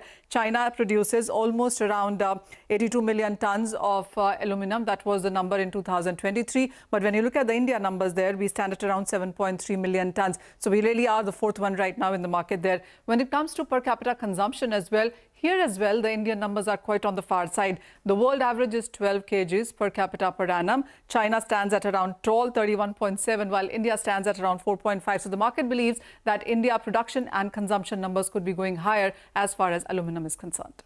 Okay, thanks a lot for that. Well, let's talk about some stocks now. We have Sonal joining in to talk about Gulf Oil and GSFC. Sonal, over to you. Well, let me start with Gulf Oil because it was a strong set by the company this time around. Revenue growth of 10% in Q4, EBITDA was up 32%, margins expanded by 200 basis points, leading to a profit growth of 40%. Even FY24 ended on a strong note. Revenues up 9.5%, EBITDA up 22%, and profits are up 33% to come in at 308 crore rupees. The company says they've been able to maintain the growth momentum in the year, with volume growth coming in at 2 times that of the industry level, and this was led by double-digit growth in the infra segment, mining and B2B segments as well. Growth was strong across all the segments except for OEM factory fill in the last quarter, so that is where some pressure came in for the company. For GSFC, the numbers are very weak because of the change in subsidy rates that impacted fertilizer sales for the company this time. Revenues down 17.5%, EBITDA down 94%, margins are just at 1%, profits down 89%. The caprolactam benzene spreads, that is the main product or the spread to look at for this company, that also declined on a YOY basis, though sequentially it has seen a recovery. But yes, weak set coming in from GSFC. All right, Sonal, thanks very much for that. So that's GSFC in focus. Paytm reported numbers as markets were opening this morning. Let's put that in perspective. Abhishek is here with that. Abhishek, morning. Morning, Prashant. So to begin with, Paytm has given its Q4 FY24 numbers, and the net loss is higher than street or analyst expectations. The revenues are down 2.7% YOY and about 20% sequentially. The operating expenses are up 8.7% YOY, but they have declined more than 16% quarter on quarter. So calculation shows that EBITDA has widened on a sequential basis. So my calculation shows EBITDA loss of 92 crore versus 11 crore that they had in the previous quarter. Operationally, they have reported a loss of 293 crores, which has widened YOY and quarter on quarter as well. There is an exceptional item of 227 crores provisions that have been made for their impaired subsidiary, and net loss has widened to 550.5 crore when compared to 167.5 crore in the same quarter last year and about 222 crore in the previous quarter, and it is higher than Motilal Oswal expectations of 470 crore of net loss. They have given out some details. They say that they'll focus on distribution only credit disbursers model. Collections under this model will be directly by lending partners as well. Full financial impact of prudent operation risk policies and temporary disruptions will be seen in Q1 of FY25. So they are confident to see meaningful improvement starting Q2 FY25. They expect EBITDA before ESOP a loss of about 500 to 600 crore in Q1 FY25 and improvement thereafter. Back to you. Thanks a lot for that, Abhishek. Well, let's wind this down with Ekta. She's joining to tell us about Metropolis. Ekta? Well, yes, I'll just concentrate on a couple of conference call takeaways. They're looking at mid-teen growth in FY25, volume growth of 8 to 9% and 5 to 6% growth from realizations. They believe that they would be able to sustain Q4 margins. Margins will be aided by revenue growth. They estimate margins to be between 25.5 to 26%, and they are going to be adding 25 labs. That will probably result in a 1% lab-related dilution, which they factored into their guidance. Net cash surplus, 117 odd crores. They won't look at debt, which would be beyond 2.5 times EBITDA. The acquisition will be funded, if they do any, via internal accruals, debt, equity. And strategies for M&A include looking at geographical presence such as north, east, south and west, as well as technical capabilities, regional players in the country. They're seeing B2B volumes rise and rationalization of discounting taking place at this point also. Okay, thanks a lot for that. Let's slip into a quick break. On the other side, we'll be joined by the management of Greenply Industry to discuss their Q4 earnings and the outlook for FY25. Stay tuned.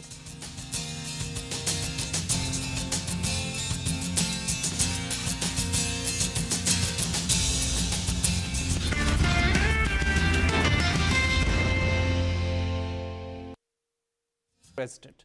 Mokbar is known for close ties to Iran's supreme leader, Ayatollah Khamenei. He will be president till elections are held within 50 days. President Raisi was expected to succeed Iran's supreme leader, Ayatollah Khamenei. Now, after Raisi's death, Khamenei's son, Mojtaba, is seen as a top contender to replace the supreme leader of Iran. But one thing is for sure, and that is Iran will see a period of political turmoil and internal power struggle. However, one thing is for sure, and that is Iran's politics, their view on international affairs, the war in Gaza and approach to Israel is not going to change. India, which recently renewed the 10-year-old Chabahar port agreement with Iran, will be watching developments very closely. Iran is the third largest oil producer in OPEC and produces 3 million barrels of oil per day, or 3% of global output. A formal inquiry will now take place to investigate the cause of crash, which is being attributed to bad weather at present. Several world leaders, including Prime Minister Modi, have condoled the death of the Iranian president and foreign minister, and they have said they stand by Iran in this hour of crisis. According to reports, Israel has denied any role in this crash, and experts say at this juncture, any foreign interference looks unlikely, as it would also amount to an act of war against Iran.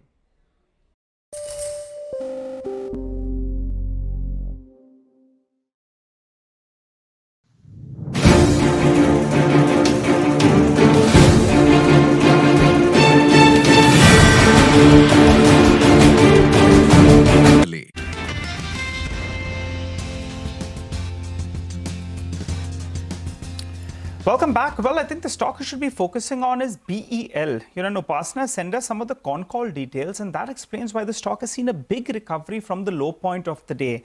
They're targeting double-digit revenue growth of around 15%. They're talking about margins of 23 to 25% in this year itself, and they're expecting another export order of more than $200 million. That's the reason that the stock was down close to around 4% earlier in the morning. That's seen a big recovery as we speak, and some of those lines are flashing for you on the bottom of your screen. So keep an eye out on that. Upasana is listening in and in fact giving us more details on that front. Big recovery from the day's low. But as promised, let's get chatting with the management of Greenply Industries. The performance was rather mixed or relatively good. They have commenced their MDF operations as well. Well, to find out about what's the outlook from here on, Mr. Manoj Tulsian, the joint MD and CEO of the company, joins us on the show. Hi, sir. Good morning, and thanks a lot for joining in. Well, I want to focus on the MDF part of the business itself.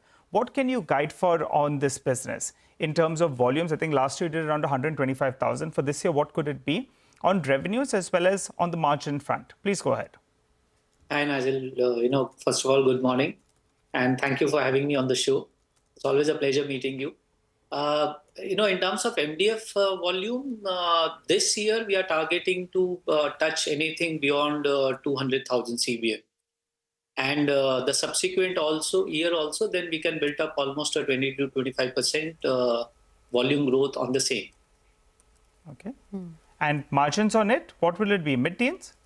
So margins is only going to move up, because it was the first year of operations, and as we maintain that it takes some time to get the operating efficiencies. So if you really see on a quarter basis, we are improving on our margins.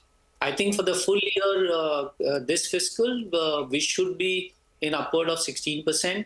And the year subsequent, we can further improve that by around 2 to 3% for sure.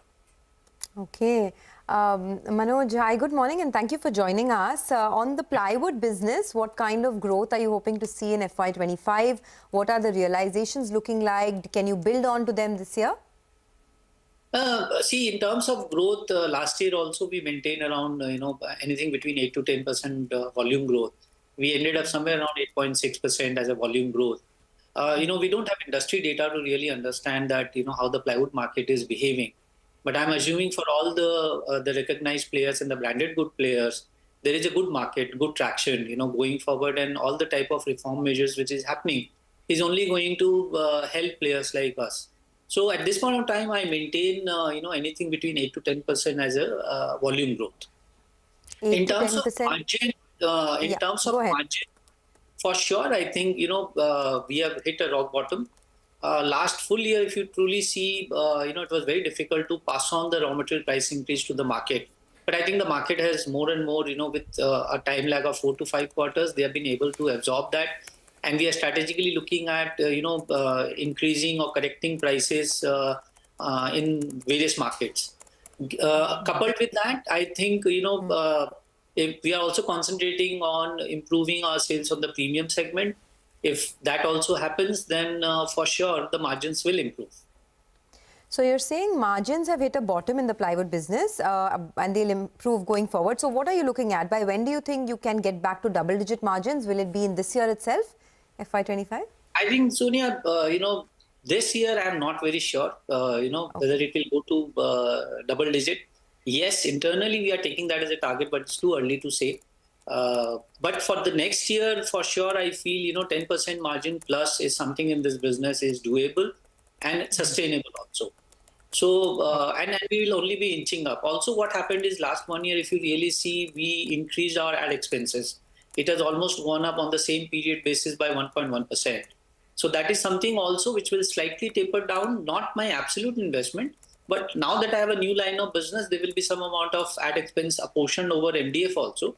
So my overall ad spend will not come down, but maybe as a percentage, I may get around 0.5% of benefit there also. Okay, and ad spends is roughly now it's around 3.5% of your total sales? True, yes. 3.5%, you're saying it will continue to get maintained at these levels, right? Well, yes, 3 to 4%, Nigel, is the type of investment what we look at, because it's a brand and we have been doing extension, like we added MDF. Now we are getting into hardware business. Maybe we'll add more line of business. So 3 to 4% of sales is something which we will continue to do as a brand investment. Okay, give us a few more details, besides the operational performance. What is the debt reduction plan that you have in this year? As of the last year, I think it was around 500 crores. So clarify on that. And what about the working capital days? Where does it stabilize it? It's been in this vicinity of around 35 to 45 days.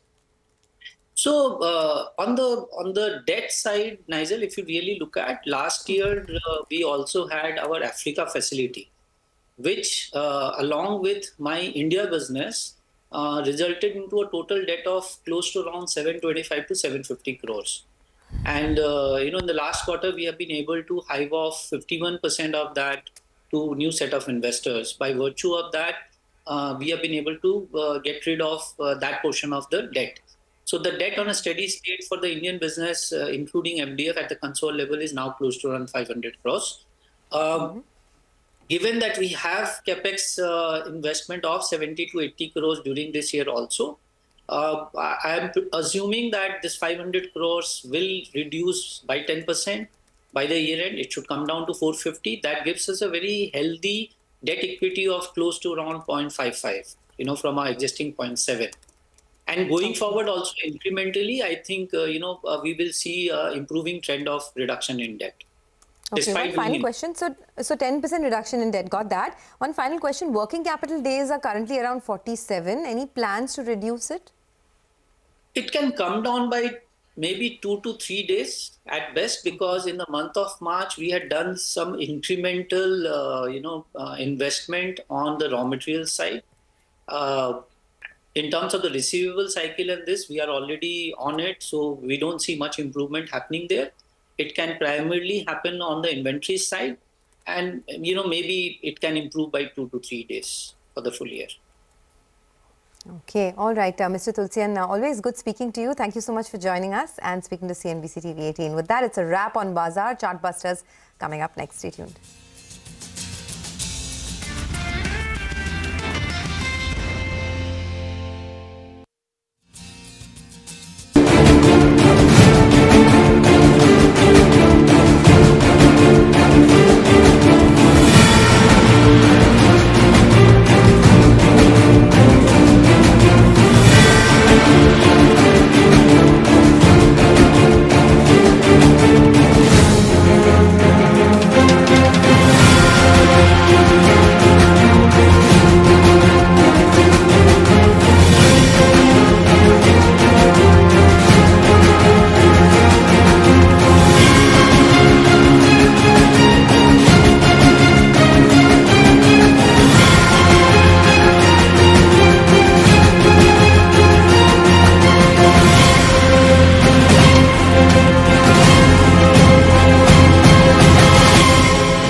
Apollo Tyres gains after 2.25 crore shares or 3.5% equity change hands on the BSE via large deal. Warburg Pincus White Iris is likely to be the seller in that large trade. The stock now trading more or less flattish. The industry surges despite a slow quarter on bullish management commentary. The company is eyeing 15% revenue growth with sustained improvement on profitability. Expects new launches to drive growth. The order book also solid at nearly $1.75 billion. BHEL slumps over 4% as the earnings miss estimates on all fronts in the fourth quarter. However, the yearly order inflows remain strong and the order book is at a decadal high. The management expects 12 to 15% revenue growth in the medium term. JK Tyre surges over 5% after the margins improve nearly 300 basis points for the fourth quarter. Profit is up 55%. The net debt also continues to decline. The management tells CNBC-TV18 they expect 8 to 10% growth in FY25, which is higher than the industry. Hitachi Energy gains on the back of a solid set of numbers. The revenue grows by 27%, driven by solid order execution and diverse revenue mix. The management tells CNBC-TV18 that they undertake price hikes to offset the rising metal prices. The reason that the numbers were good was that they attained the double-digit margins in FY24 versus the earlier guidance of FY25.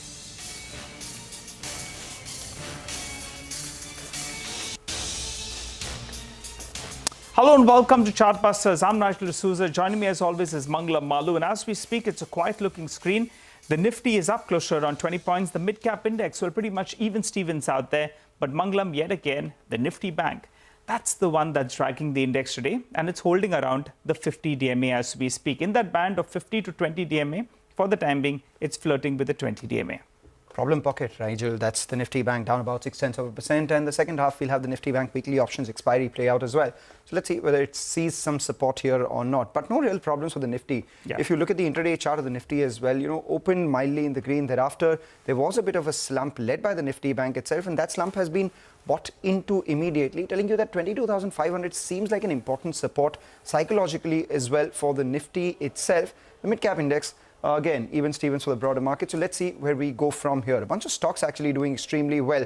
Positive commentary coming in the conference call of BHEL, and that's taken the stock around 7% higher from the lows. In fact, now up around 2.7%. The management's spoken about improvement in their revenue, improvement in their margins, as well as the order book that they're getting. So that stock is at the high point of trade. We're also seeing some traction in names like Samvardhana, which is up around 2.5% from the lows.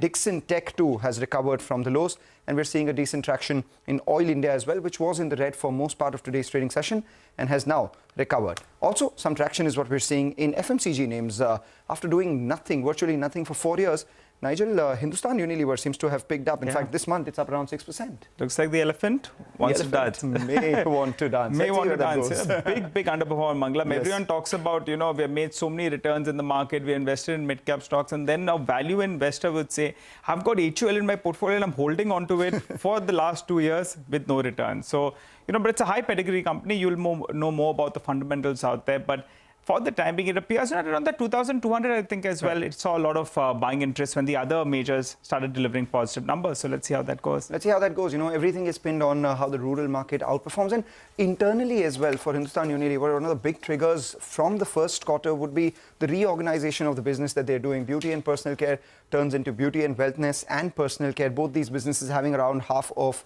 the sales that they have currently. So we'll keep an eye out on that one as it pans out. At peak, it was at pretty high valuations, and now valuations too, because the underperformance have come in a lot more comfortable. But let's welcome Jay Thakkar of ICICI Securities for a quick technical check on the market. Well, Jay, what are your thoughts? Hi, good morning to you, Mangalam. Good morning to you, Nigel. Well, as far as the index is concerned, it's trading around the 78.6% retracement mark.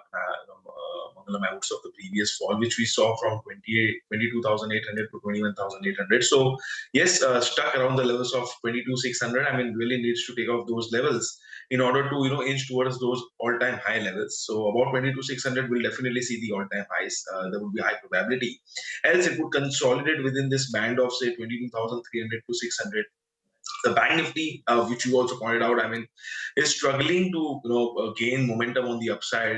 It's still trading within that very small range of 48,500 to 47,500. Whichever side it breaks out should eventually get the momentum. But then mid and small cap indices, they've been doing good. So overall, as far as indices are concerned, Nifty and mid and small cap are looking really good.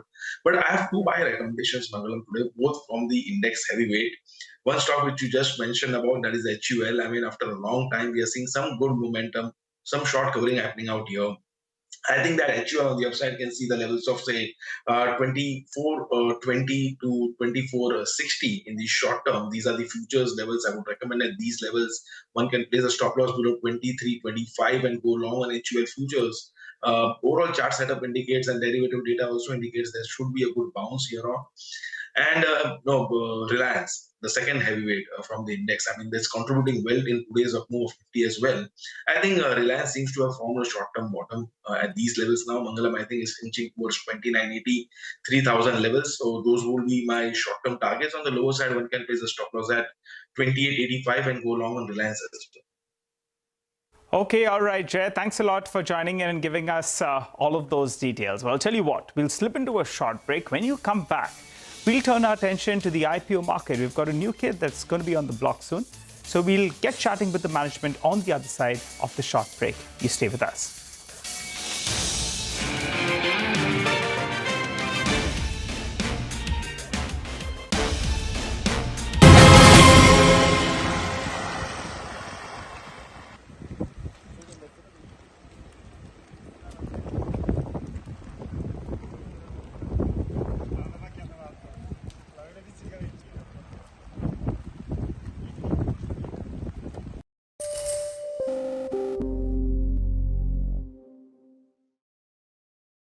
So the big question that we are asking is the worst over for the chemical sector? Is the worst behind? Now, there has been few brokerage reports in the last few days where they've turned a bit bullish on the chemical sector. But if you look at the management commentary post Q4, most of the managements do believe and they have a mixed feedback, and they expect the recovery to be in the second half of FY25. And even when there is a recovery, it's going to be volume-led and not price action. So the margins could still be under pressure even in the second half of FY25. That's a management commentary. But look at the chemical as a space. There has been short-term pain for the chemical sector stocks, but over a longer-term period, they've been massive wealth creators. The next table will show you what I'm saying. Over the last 2 years, most of the chemical stocks have been under pressure. Aarti is down 12%.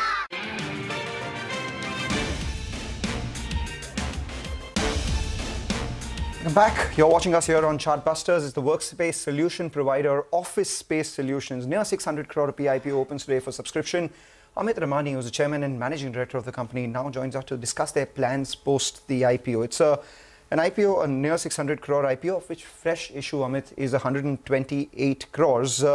We see you using about 42 crores for setting up new centers and 54 crores for meeting working capital requirements. Now, for those who are in and around the city of Mumbai, would obviously know a lot of your office co-working space products, but generally co-working space, a lot of people know about what they are right now. What we don't know yet, or what needs clarity, is do you really own the office space that you lease out, or do you lease the space to sublet it to all those co-working guys? I just wanted to understand, you know, your business model. How much of the land that you have right now is owned by you? How much of it is rented? What's the delta here? So Mangalam is a completely asset-light model. I think it's a one-of-a-kind that we have developed in the industry. We call it managed aggregation, wherein the asset, we partner with the landlord. Okay. Typically, we go out for about 35 odd thousand square foot is the average size. And with that, what we tell the landlord is that the new capital towards the fit out or upgrading the asset will come from them. Okay. Right? After a period of no minimum guarantee, let's say 5 to 13 months, we then do a profit share or minimum guarantee, whichever is higher. So completely makes it asset light. And then we have completely changed the demand and supply mismatch because there's no fixed rental. So you don't give any fixed rent, but of whatever you make, there is a share that goes to the... That is correct. All right. So it's the biggest challenge that was there in the global co-working markets was the asset liability mismatch or the demand and supply mismatch. So we have solved for that. And what is typically the spread? The difference between what you get and what you have to give to them? So typically we would share back with the landlord after covering the operating expense, 65 to 70% of the profit goes to them and the remaining comes to us. All right. Correct. Hi, Amit, and thanks a lot for coming down to our studio. First of all, congratulations. It's going to be a big moment for you as well as your team as you'll move towards listing on the exchanges. A couple of details then. Part of the proceeds that you're raising is going to be used for working capital requirements. So how does it help you all, if you could quantify that? And also around 42 crores will be used for setting up new centers. How does that work? What is the cost of setting up a center? And how does this help this 43 crores? How many number of centers or how much of incremental space do you get? Yeah. So, Nigel, when we started the business, we were primarily co-working. We then expanded our portfolio to add what we call as design and build as part of our office transform business. And that business, basically, we would go to a customer and they would have their own space, they would rent it, but we would fit it out and give it to them as a service, right? So that part of the portfolio requires some working capital, and that's where the working capital is going to be used. The other 42 crores, which is towards the capex, we have positioned about 12 odd centers that will happen with that capital. Total view is of about 45 total centers for FY25. And out of the 12, 8 centers are in the model that I explained, which is managed aggregation. 4 are going to be straight lease centers.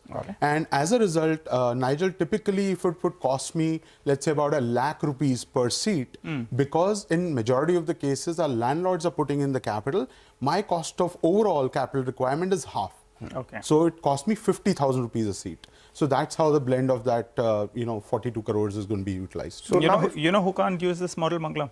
Us, because ₹1 lakh per seat is the seat will sink. ₹1 lakh is the cost of putting the seat, right? But it costs anywhere between 8,000 to 12,000 rupees a seat on a month, per month. Those are numbers that I meant because we have to come to the studio. And in fact, CNBC is a customer. So.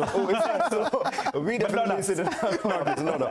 We're just kidding. But, from what I understand about your business right now, there are 3 vectors of growth for you. The first vector, of course, would be you increasing the space that you have in terms of leasing the number of seats that you have. The second vector would be the existing seats getting utilized a lot more. And the third vector, of course, would be you increasing the yield that you get per seat. So can you give us a sense of all these factors, where they stand right now and where will they be, say, in the next 2 to 3 years? So without commenting on exact growth numbers, but if you look at our growth over our centers, our cities, our number of seats, FY21 till December 23, average of 50% CAGR. Right. So obviously, that's the number of seat additions. That's correct. Right. We have today 1,05,000 seats across 169 centers, 16 cities, and 52 micro markets. There's rarely a place in Mumbai that you wouldn't find us today, right? 20 plus locations for us in Mumbai.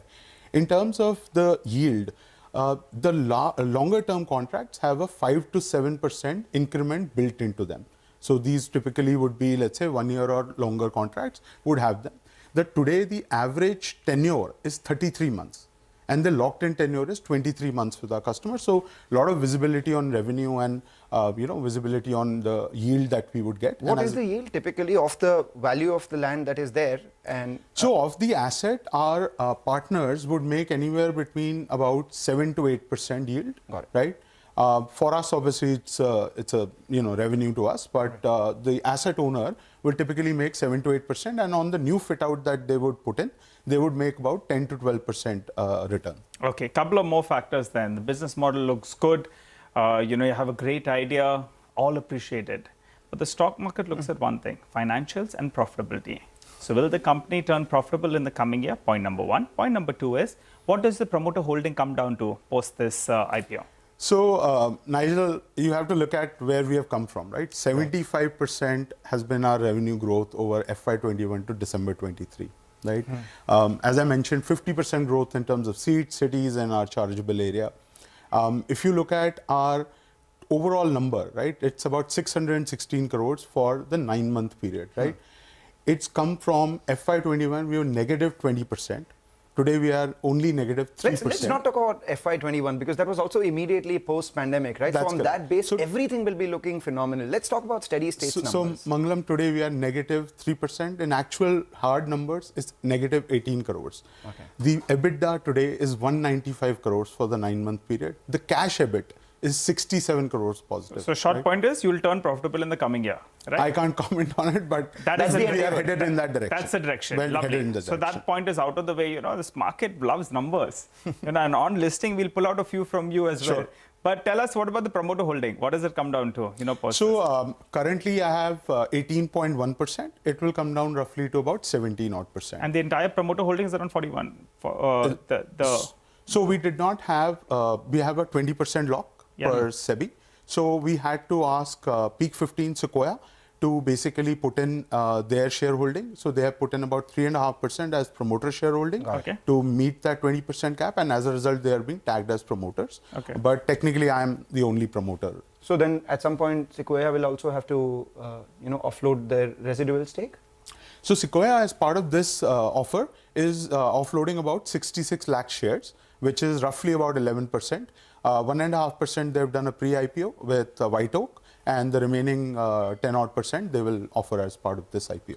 Right. And we've also seen an increase in the number of agreements terminated by either clients or the company itself. I mean, I'm looking at this number. For the first 9 months, it's 326. The previous year, it was around 439. How does this work? What's the churn? Why do companies pre-cut their long-term contracts or something of that sort, foreclosures? So Mangalam, we are workplace as a service, right? Clearly, somebody can use me for an hour, right? And somebody can use me for 5 years, right? So I have today 2,300 client companies that are resident with me, right? From somebody taking 1 seat to somebody taking 2,000 seats, right? Currently, the churn is about 1.2%, right? Which is what you would see in some of the largest REITs as well, right? Average about 15%. So I think churn for us is healthy, right? It's like the airline or the hospitality business, right? Clearly, the first guys coming in take the chunk, right? And they clearly take the bulk of the discount, right? But when the occupancy reaches at a certain level, churn helps us because we are able to increase the What's your yield. overall occupancy right now? So overall blended from a center gone live 1 day old to, let's say, from the inception is about 71%. And for 12 months on older center blended is 83%. What do you typically break even at? So in our model, as I mentioned at managed aggregation, I only have to first, when there's no MG, I have to only cover my operating expense, which is 25%, right? Operating expense is roughly 20% is consumables, utilities, and manpower, and then common area maintenance. Beyond that, when our MG kicks in, and today in 50% of our centers, which are in managed aggregation, there is no MG, right?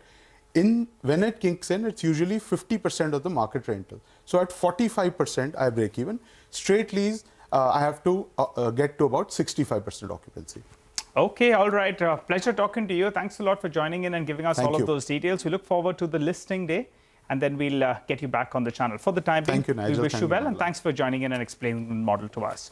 Well, for the time being, guys, I think what we'll do is we'll slip into a short break, come back, continue our focus on markets with news that the Nifty Bank is is the one that's under pressure. So we'll have to see whether or not the bit of a bounce is due. Stay with us.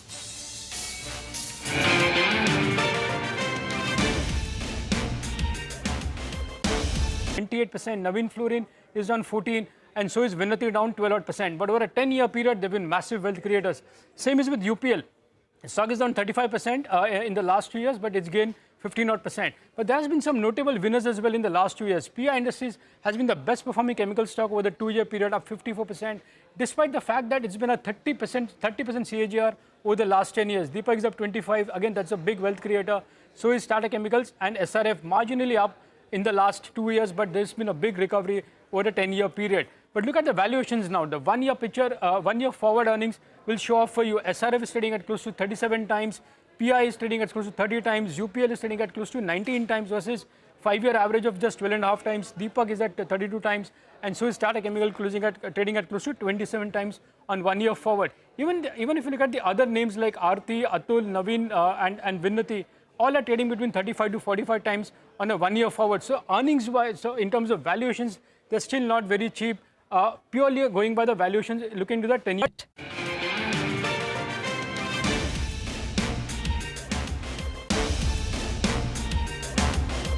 Welcome back. Well, if you just pull up the chart of the Nifty Bank with the 20 and the 50 DMA, that's giving you a proper picture. Because as we speak, the Nifty Bank is at the 50 DMA. That's just a vanilla chart, but we'll try to plot the 50 DMA with that. We'll tell you why exactly, this is a very, very crucial mark on the Nifty Bank. 47,700, that's the line in the sand. You don't want it to break decisively. There it comes up for you on the screen. We're at that mark. You don't want to break that mark. So Nifty Bank at a crucial juncture. But otherwise, in the broader market, Mangalam, a lot of stocks moving around. IRB Infra, Suzlon, BEL, big recovery from the low point of the day. HCC as well. So quite a bit of action from the broader markets. Quite a bit of action from the broader markets. The index, don't be fooled by the flattening of the mid-cap index itself. A bunch of stocks doing well. And the FMCG index actually has come back today. We were speaking about HUL at the start of the show. Just look at Godrej Consumer. That too is up around 2.5%. Marico's breaking out. We have a big move on Dabur is what we're seeing. Tomorrow, the biggest of them all in terms of weight comes out with their results. We're watching out for ITC results. And alongside that today, we have a bunch of other broader market results from the consumer space as well. Jubilant Foodworks, there's Nykaa. We also have, a bunch of others reporting their numbers too. Indigo Paints, for instance. So we'll keep an eye out on all of them. And we will take a short break, come back. On the other side, we have the team of, all right, we have Vamakshi joining in with us. Vamakshi, you're tracking BHEL, right? Tell us, the stock's down 5%. Well, absolutely. When we look at BHEL, the numbers are weaker than what the street was expecting on all fronts. When we look at the revenue that has come in at 8,260 odd crores, this is a 7% miss as compared to street expectations. Even the margins, they were expected at somewhere around 14%, but the margins that the company has reported this time around stand at 8.8%. On a year-on-year basis, in fact, margins have declined by almost 400 basis points. When we look at the EBITDA, that has come nearly 43% below the street expectations, and net profit has come in nearly 41% below estimates. The receivables for the company also continue to be elevated at almost 8,010 crores. On the flip side, there is a very strong order inflow coming in for the company. In fact, in the fourth quarter, order inflow shot up by almost 4 times YOY, and in fact, the order book is also at a decadal high for this company.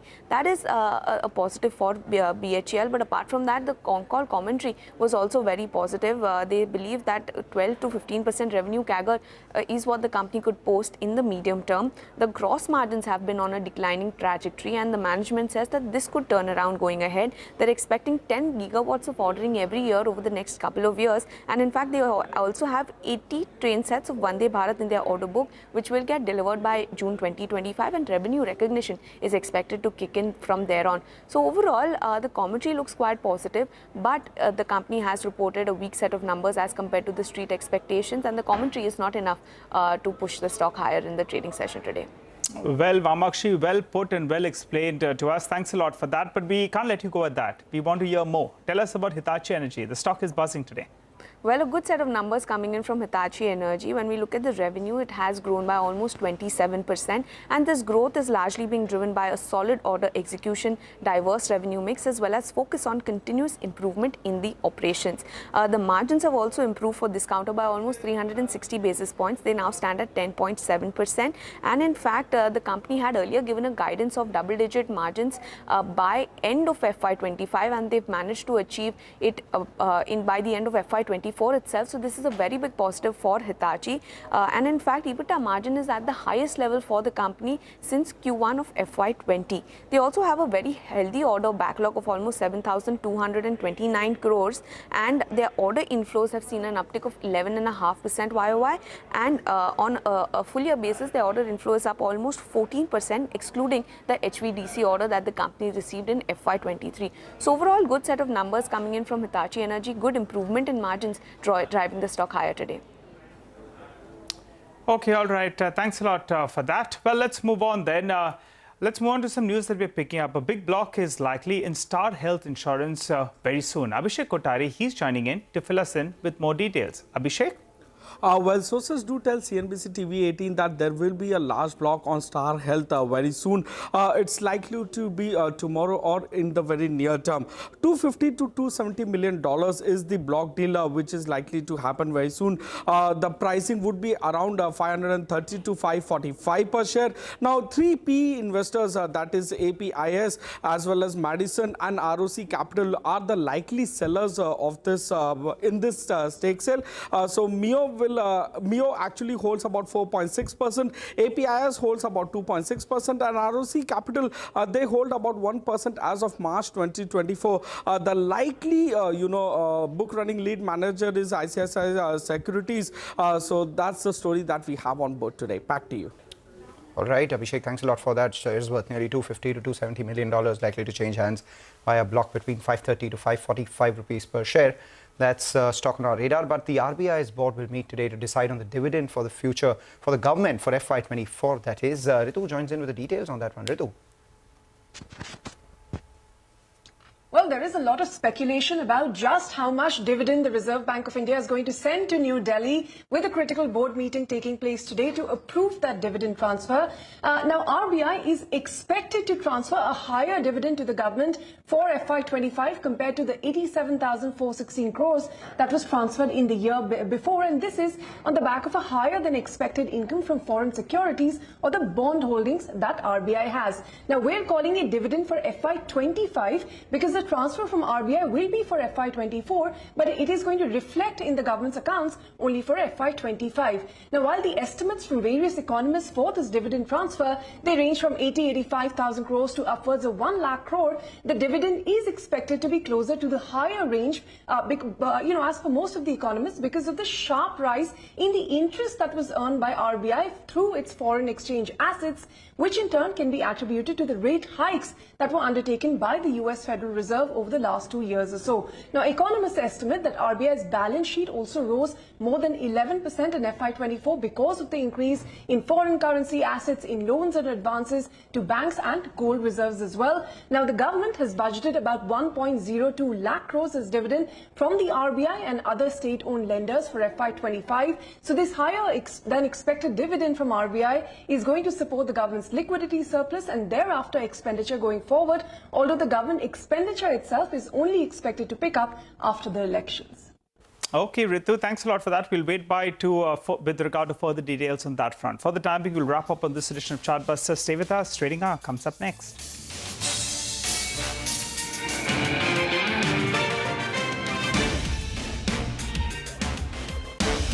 As I said, some of the brokerages have turned positive on the chemical sector. UBS put out a note on the chemical sector. They say that the investors may be ignoring some strong niche positions and growth opportunities within the sector. They are seeing some modest volume recovery for many of these companies, and hence they initiated a buy report on PI indices as well as on Navin Flooring. Interestingly, even Morgan Stanley put out a note on Deepak Nitrate a few weeks back, and they've actually double upgraded the stock to overweight now. They have a target price of close to 3,000. They see a potential 20-25% upside from here. But the key is that they believe that the earnings can double for this particular company by the next 4 years. So it's been a mixed feedback from a lot of analysts. But from a long-term perspective, chemical companies in India have been big wealth creators.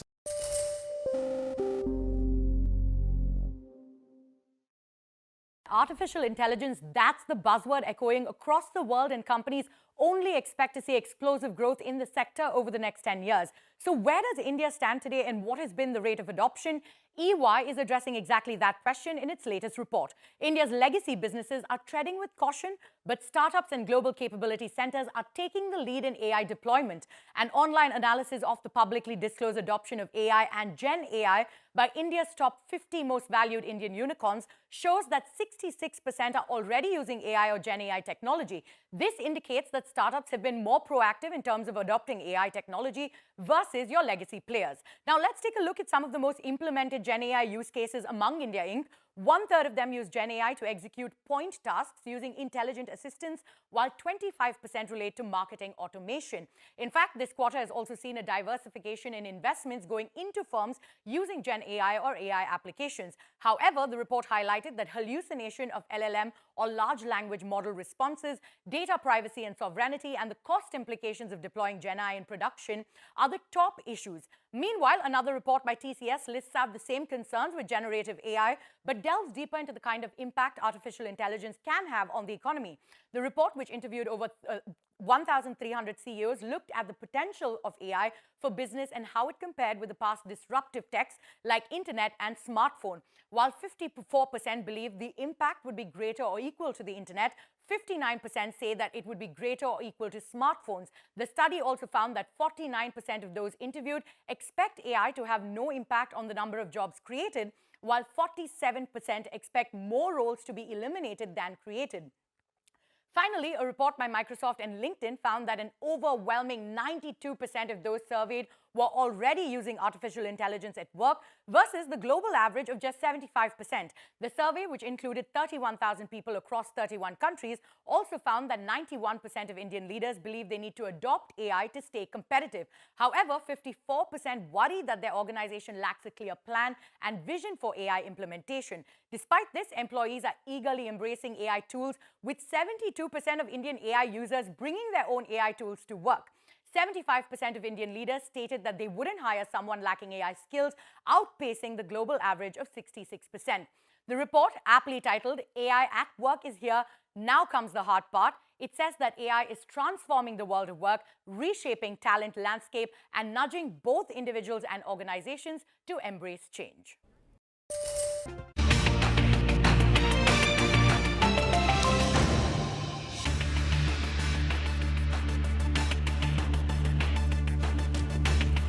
Good morning. Welcome to Trading Hour. It's a Wednesday morning. I'm Reema Tendulkar. With me, Subhi Upadhyay, and very flat and sideways for our markets at 11 o'clock. The Nifty is just fluttering between the red and the green line. Right now, it's in the green, up 25 points. The Sensex is up 130 points. But you know, that volatility has settled, right? The volatility that we had, the nervousness that we had about 2 weeks back has pretty much settled. Last week, we clocked in some solid gains. This week, we're consolidating. And now the Nifty is just 1% away from its all-time high levels. So, you know, getting into the final, phase of the election, 10 days to go for the result, markets don't appear to be that nervous. Banks, though, banks is a bit of a, trouble spot. The Nifty banking index is down 350 points. And pull up that intraday chart and you would see the sell-off in the banks has picked up, in the last, some time. So 0.7% gone on the Nifty bank. And individual stocks like an IndusInd Bank, HDFC Bank, ICICI Bank, State Bank of India, across the board, banks have lost ground this entire month.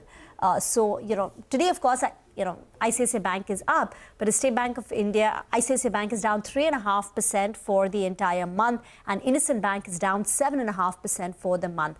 There is also a bit of sectoral churn taking place. So metals, which led the rally yesterday, are under pressure, and buying has emerged in FMCG, and ITC reports numbers tomorrow. Nyka's today, Jubilant Foodworks is today. So FMCG is going to, steal the spotlight.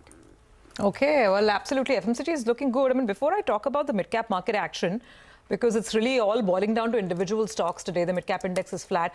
I just want to look at the Nifty as well. The contribution chart is very interesting. After a long time, today we're seeing quite a few of the heavyweights on the Nifty come and add up. Had it not been for that, then the banking sell-off that Reema is talking about, that would have made the picture very different for the Nifty. So look at the right side of the screen and you've got a lot of the heavy hitters finally batting together on the green side of the screen. So Lever is definitely one of them. Reliance is up almost 2%. ITC, Infosys, even L&T for that matter. So there are a lot of other names offering that counterbalance to the weakness that we are seeing on banks today. And Reliance is moving after a long time as well. FMCG, of course, the overall index and individual constituents, ITC, Lever, all looking pretty good. Britannia is up 1.5%. So FMCG is a good counterweight to banks. And then there's Reliance in the mix. Now, very quickly on the mid-cap market, like I said, the mid-cap index is telling you nothing's happening. It's absolutely flat, but don't go by the index. It's all about individual stocks. The advance decline ratio is also even, Stephen. I just want to highlight some names because we're getting very, significant reactions to earnings. So on the upside, you've got something like a Gulf Oil Lubricants, which is rallying almost, 12%. There's a JK Tyre where the management commentary is also strong along with the numbers. There's a BEL where the investor call, the results came a while back, but the investor call is throwing up more positivity. So there's more green on that stock. On the negative side, VATX numbers are negative. We'll talk to the management in just a bit to sort of figure out what their outlook is. GSFC and, of course, BHEL is a very clear disappointment from the PSU industrial space. It's a bit of an outlier. We'll talk more about that stock as well. And then, of course, beyond earnings, lots of buzzers. IRB, Hindustan Zinc continuing its fantastic run. Some real estate names there coming through as well. There's Schaeffler. And by the way, a couple of insurance companies, government-owned, government-run insurance companies like GIC and New India Assurance having a good session as well. So short point, the mid-cap market is very, very vibrant. Don't just go by the mid-cap index, which is flat at least for the time being. Okay, so let's move on and get to what we've lined up for you on the show. It's a very packed next 1 hour, and here's what we have for you on Trading Hour. Tech Wabag has reported an operationally strong fourth quarter. The stock is, of course, under pressure. We will be chatting with the company's management and we'll talk about the earnings outlook in just a bit. ACE will be the other corporate conversation on the show. We'll discuss the company's performance in the last quarter with ED Saurabh Agarwal at 11:15. And our buzzing stocks in focus today: BHEL, HG Infra, Paytm, Metropolis. We've picked out these four, all of them buzzing, and we'll tell you why in just a bit.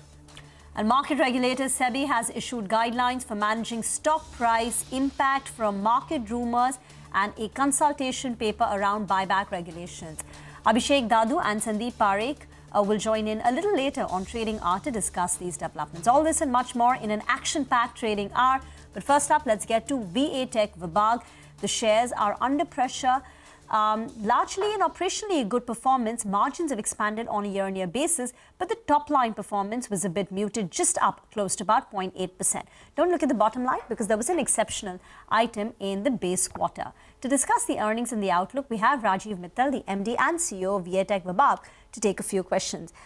Thank you very much, sir, for joining in. And this is a stock which has done very well. Shares of VA Tech Wabag are up 46% year-to-date, and they've doubled in the last 1 year.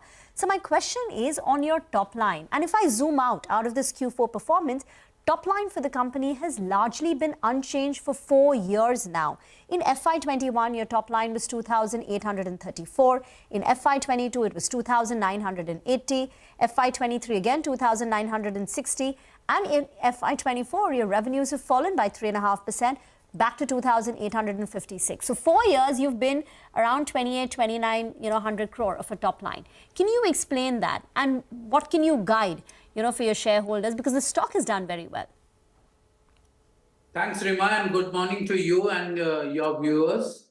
And regarding this revenue, what you're talking about, I think if you have been following the company over the last 3 years, we have clearly informed all our shareholders that company has moved on to a new strategy where we are going to reduce our construction volume.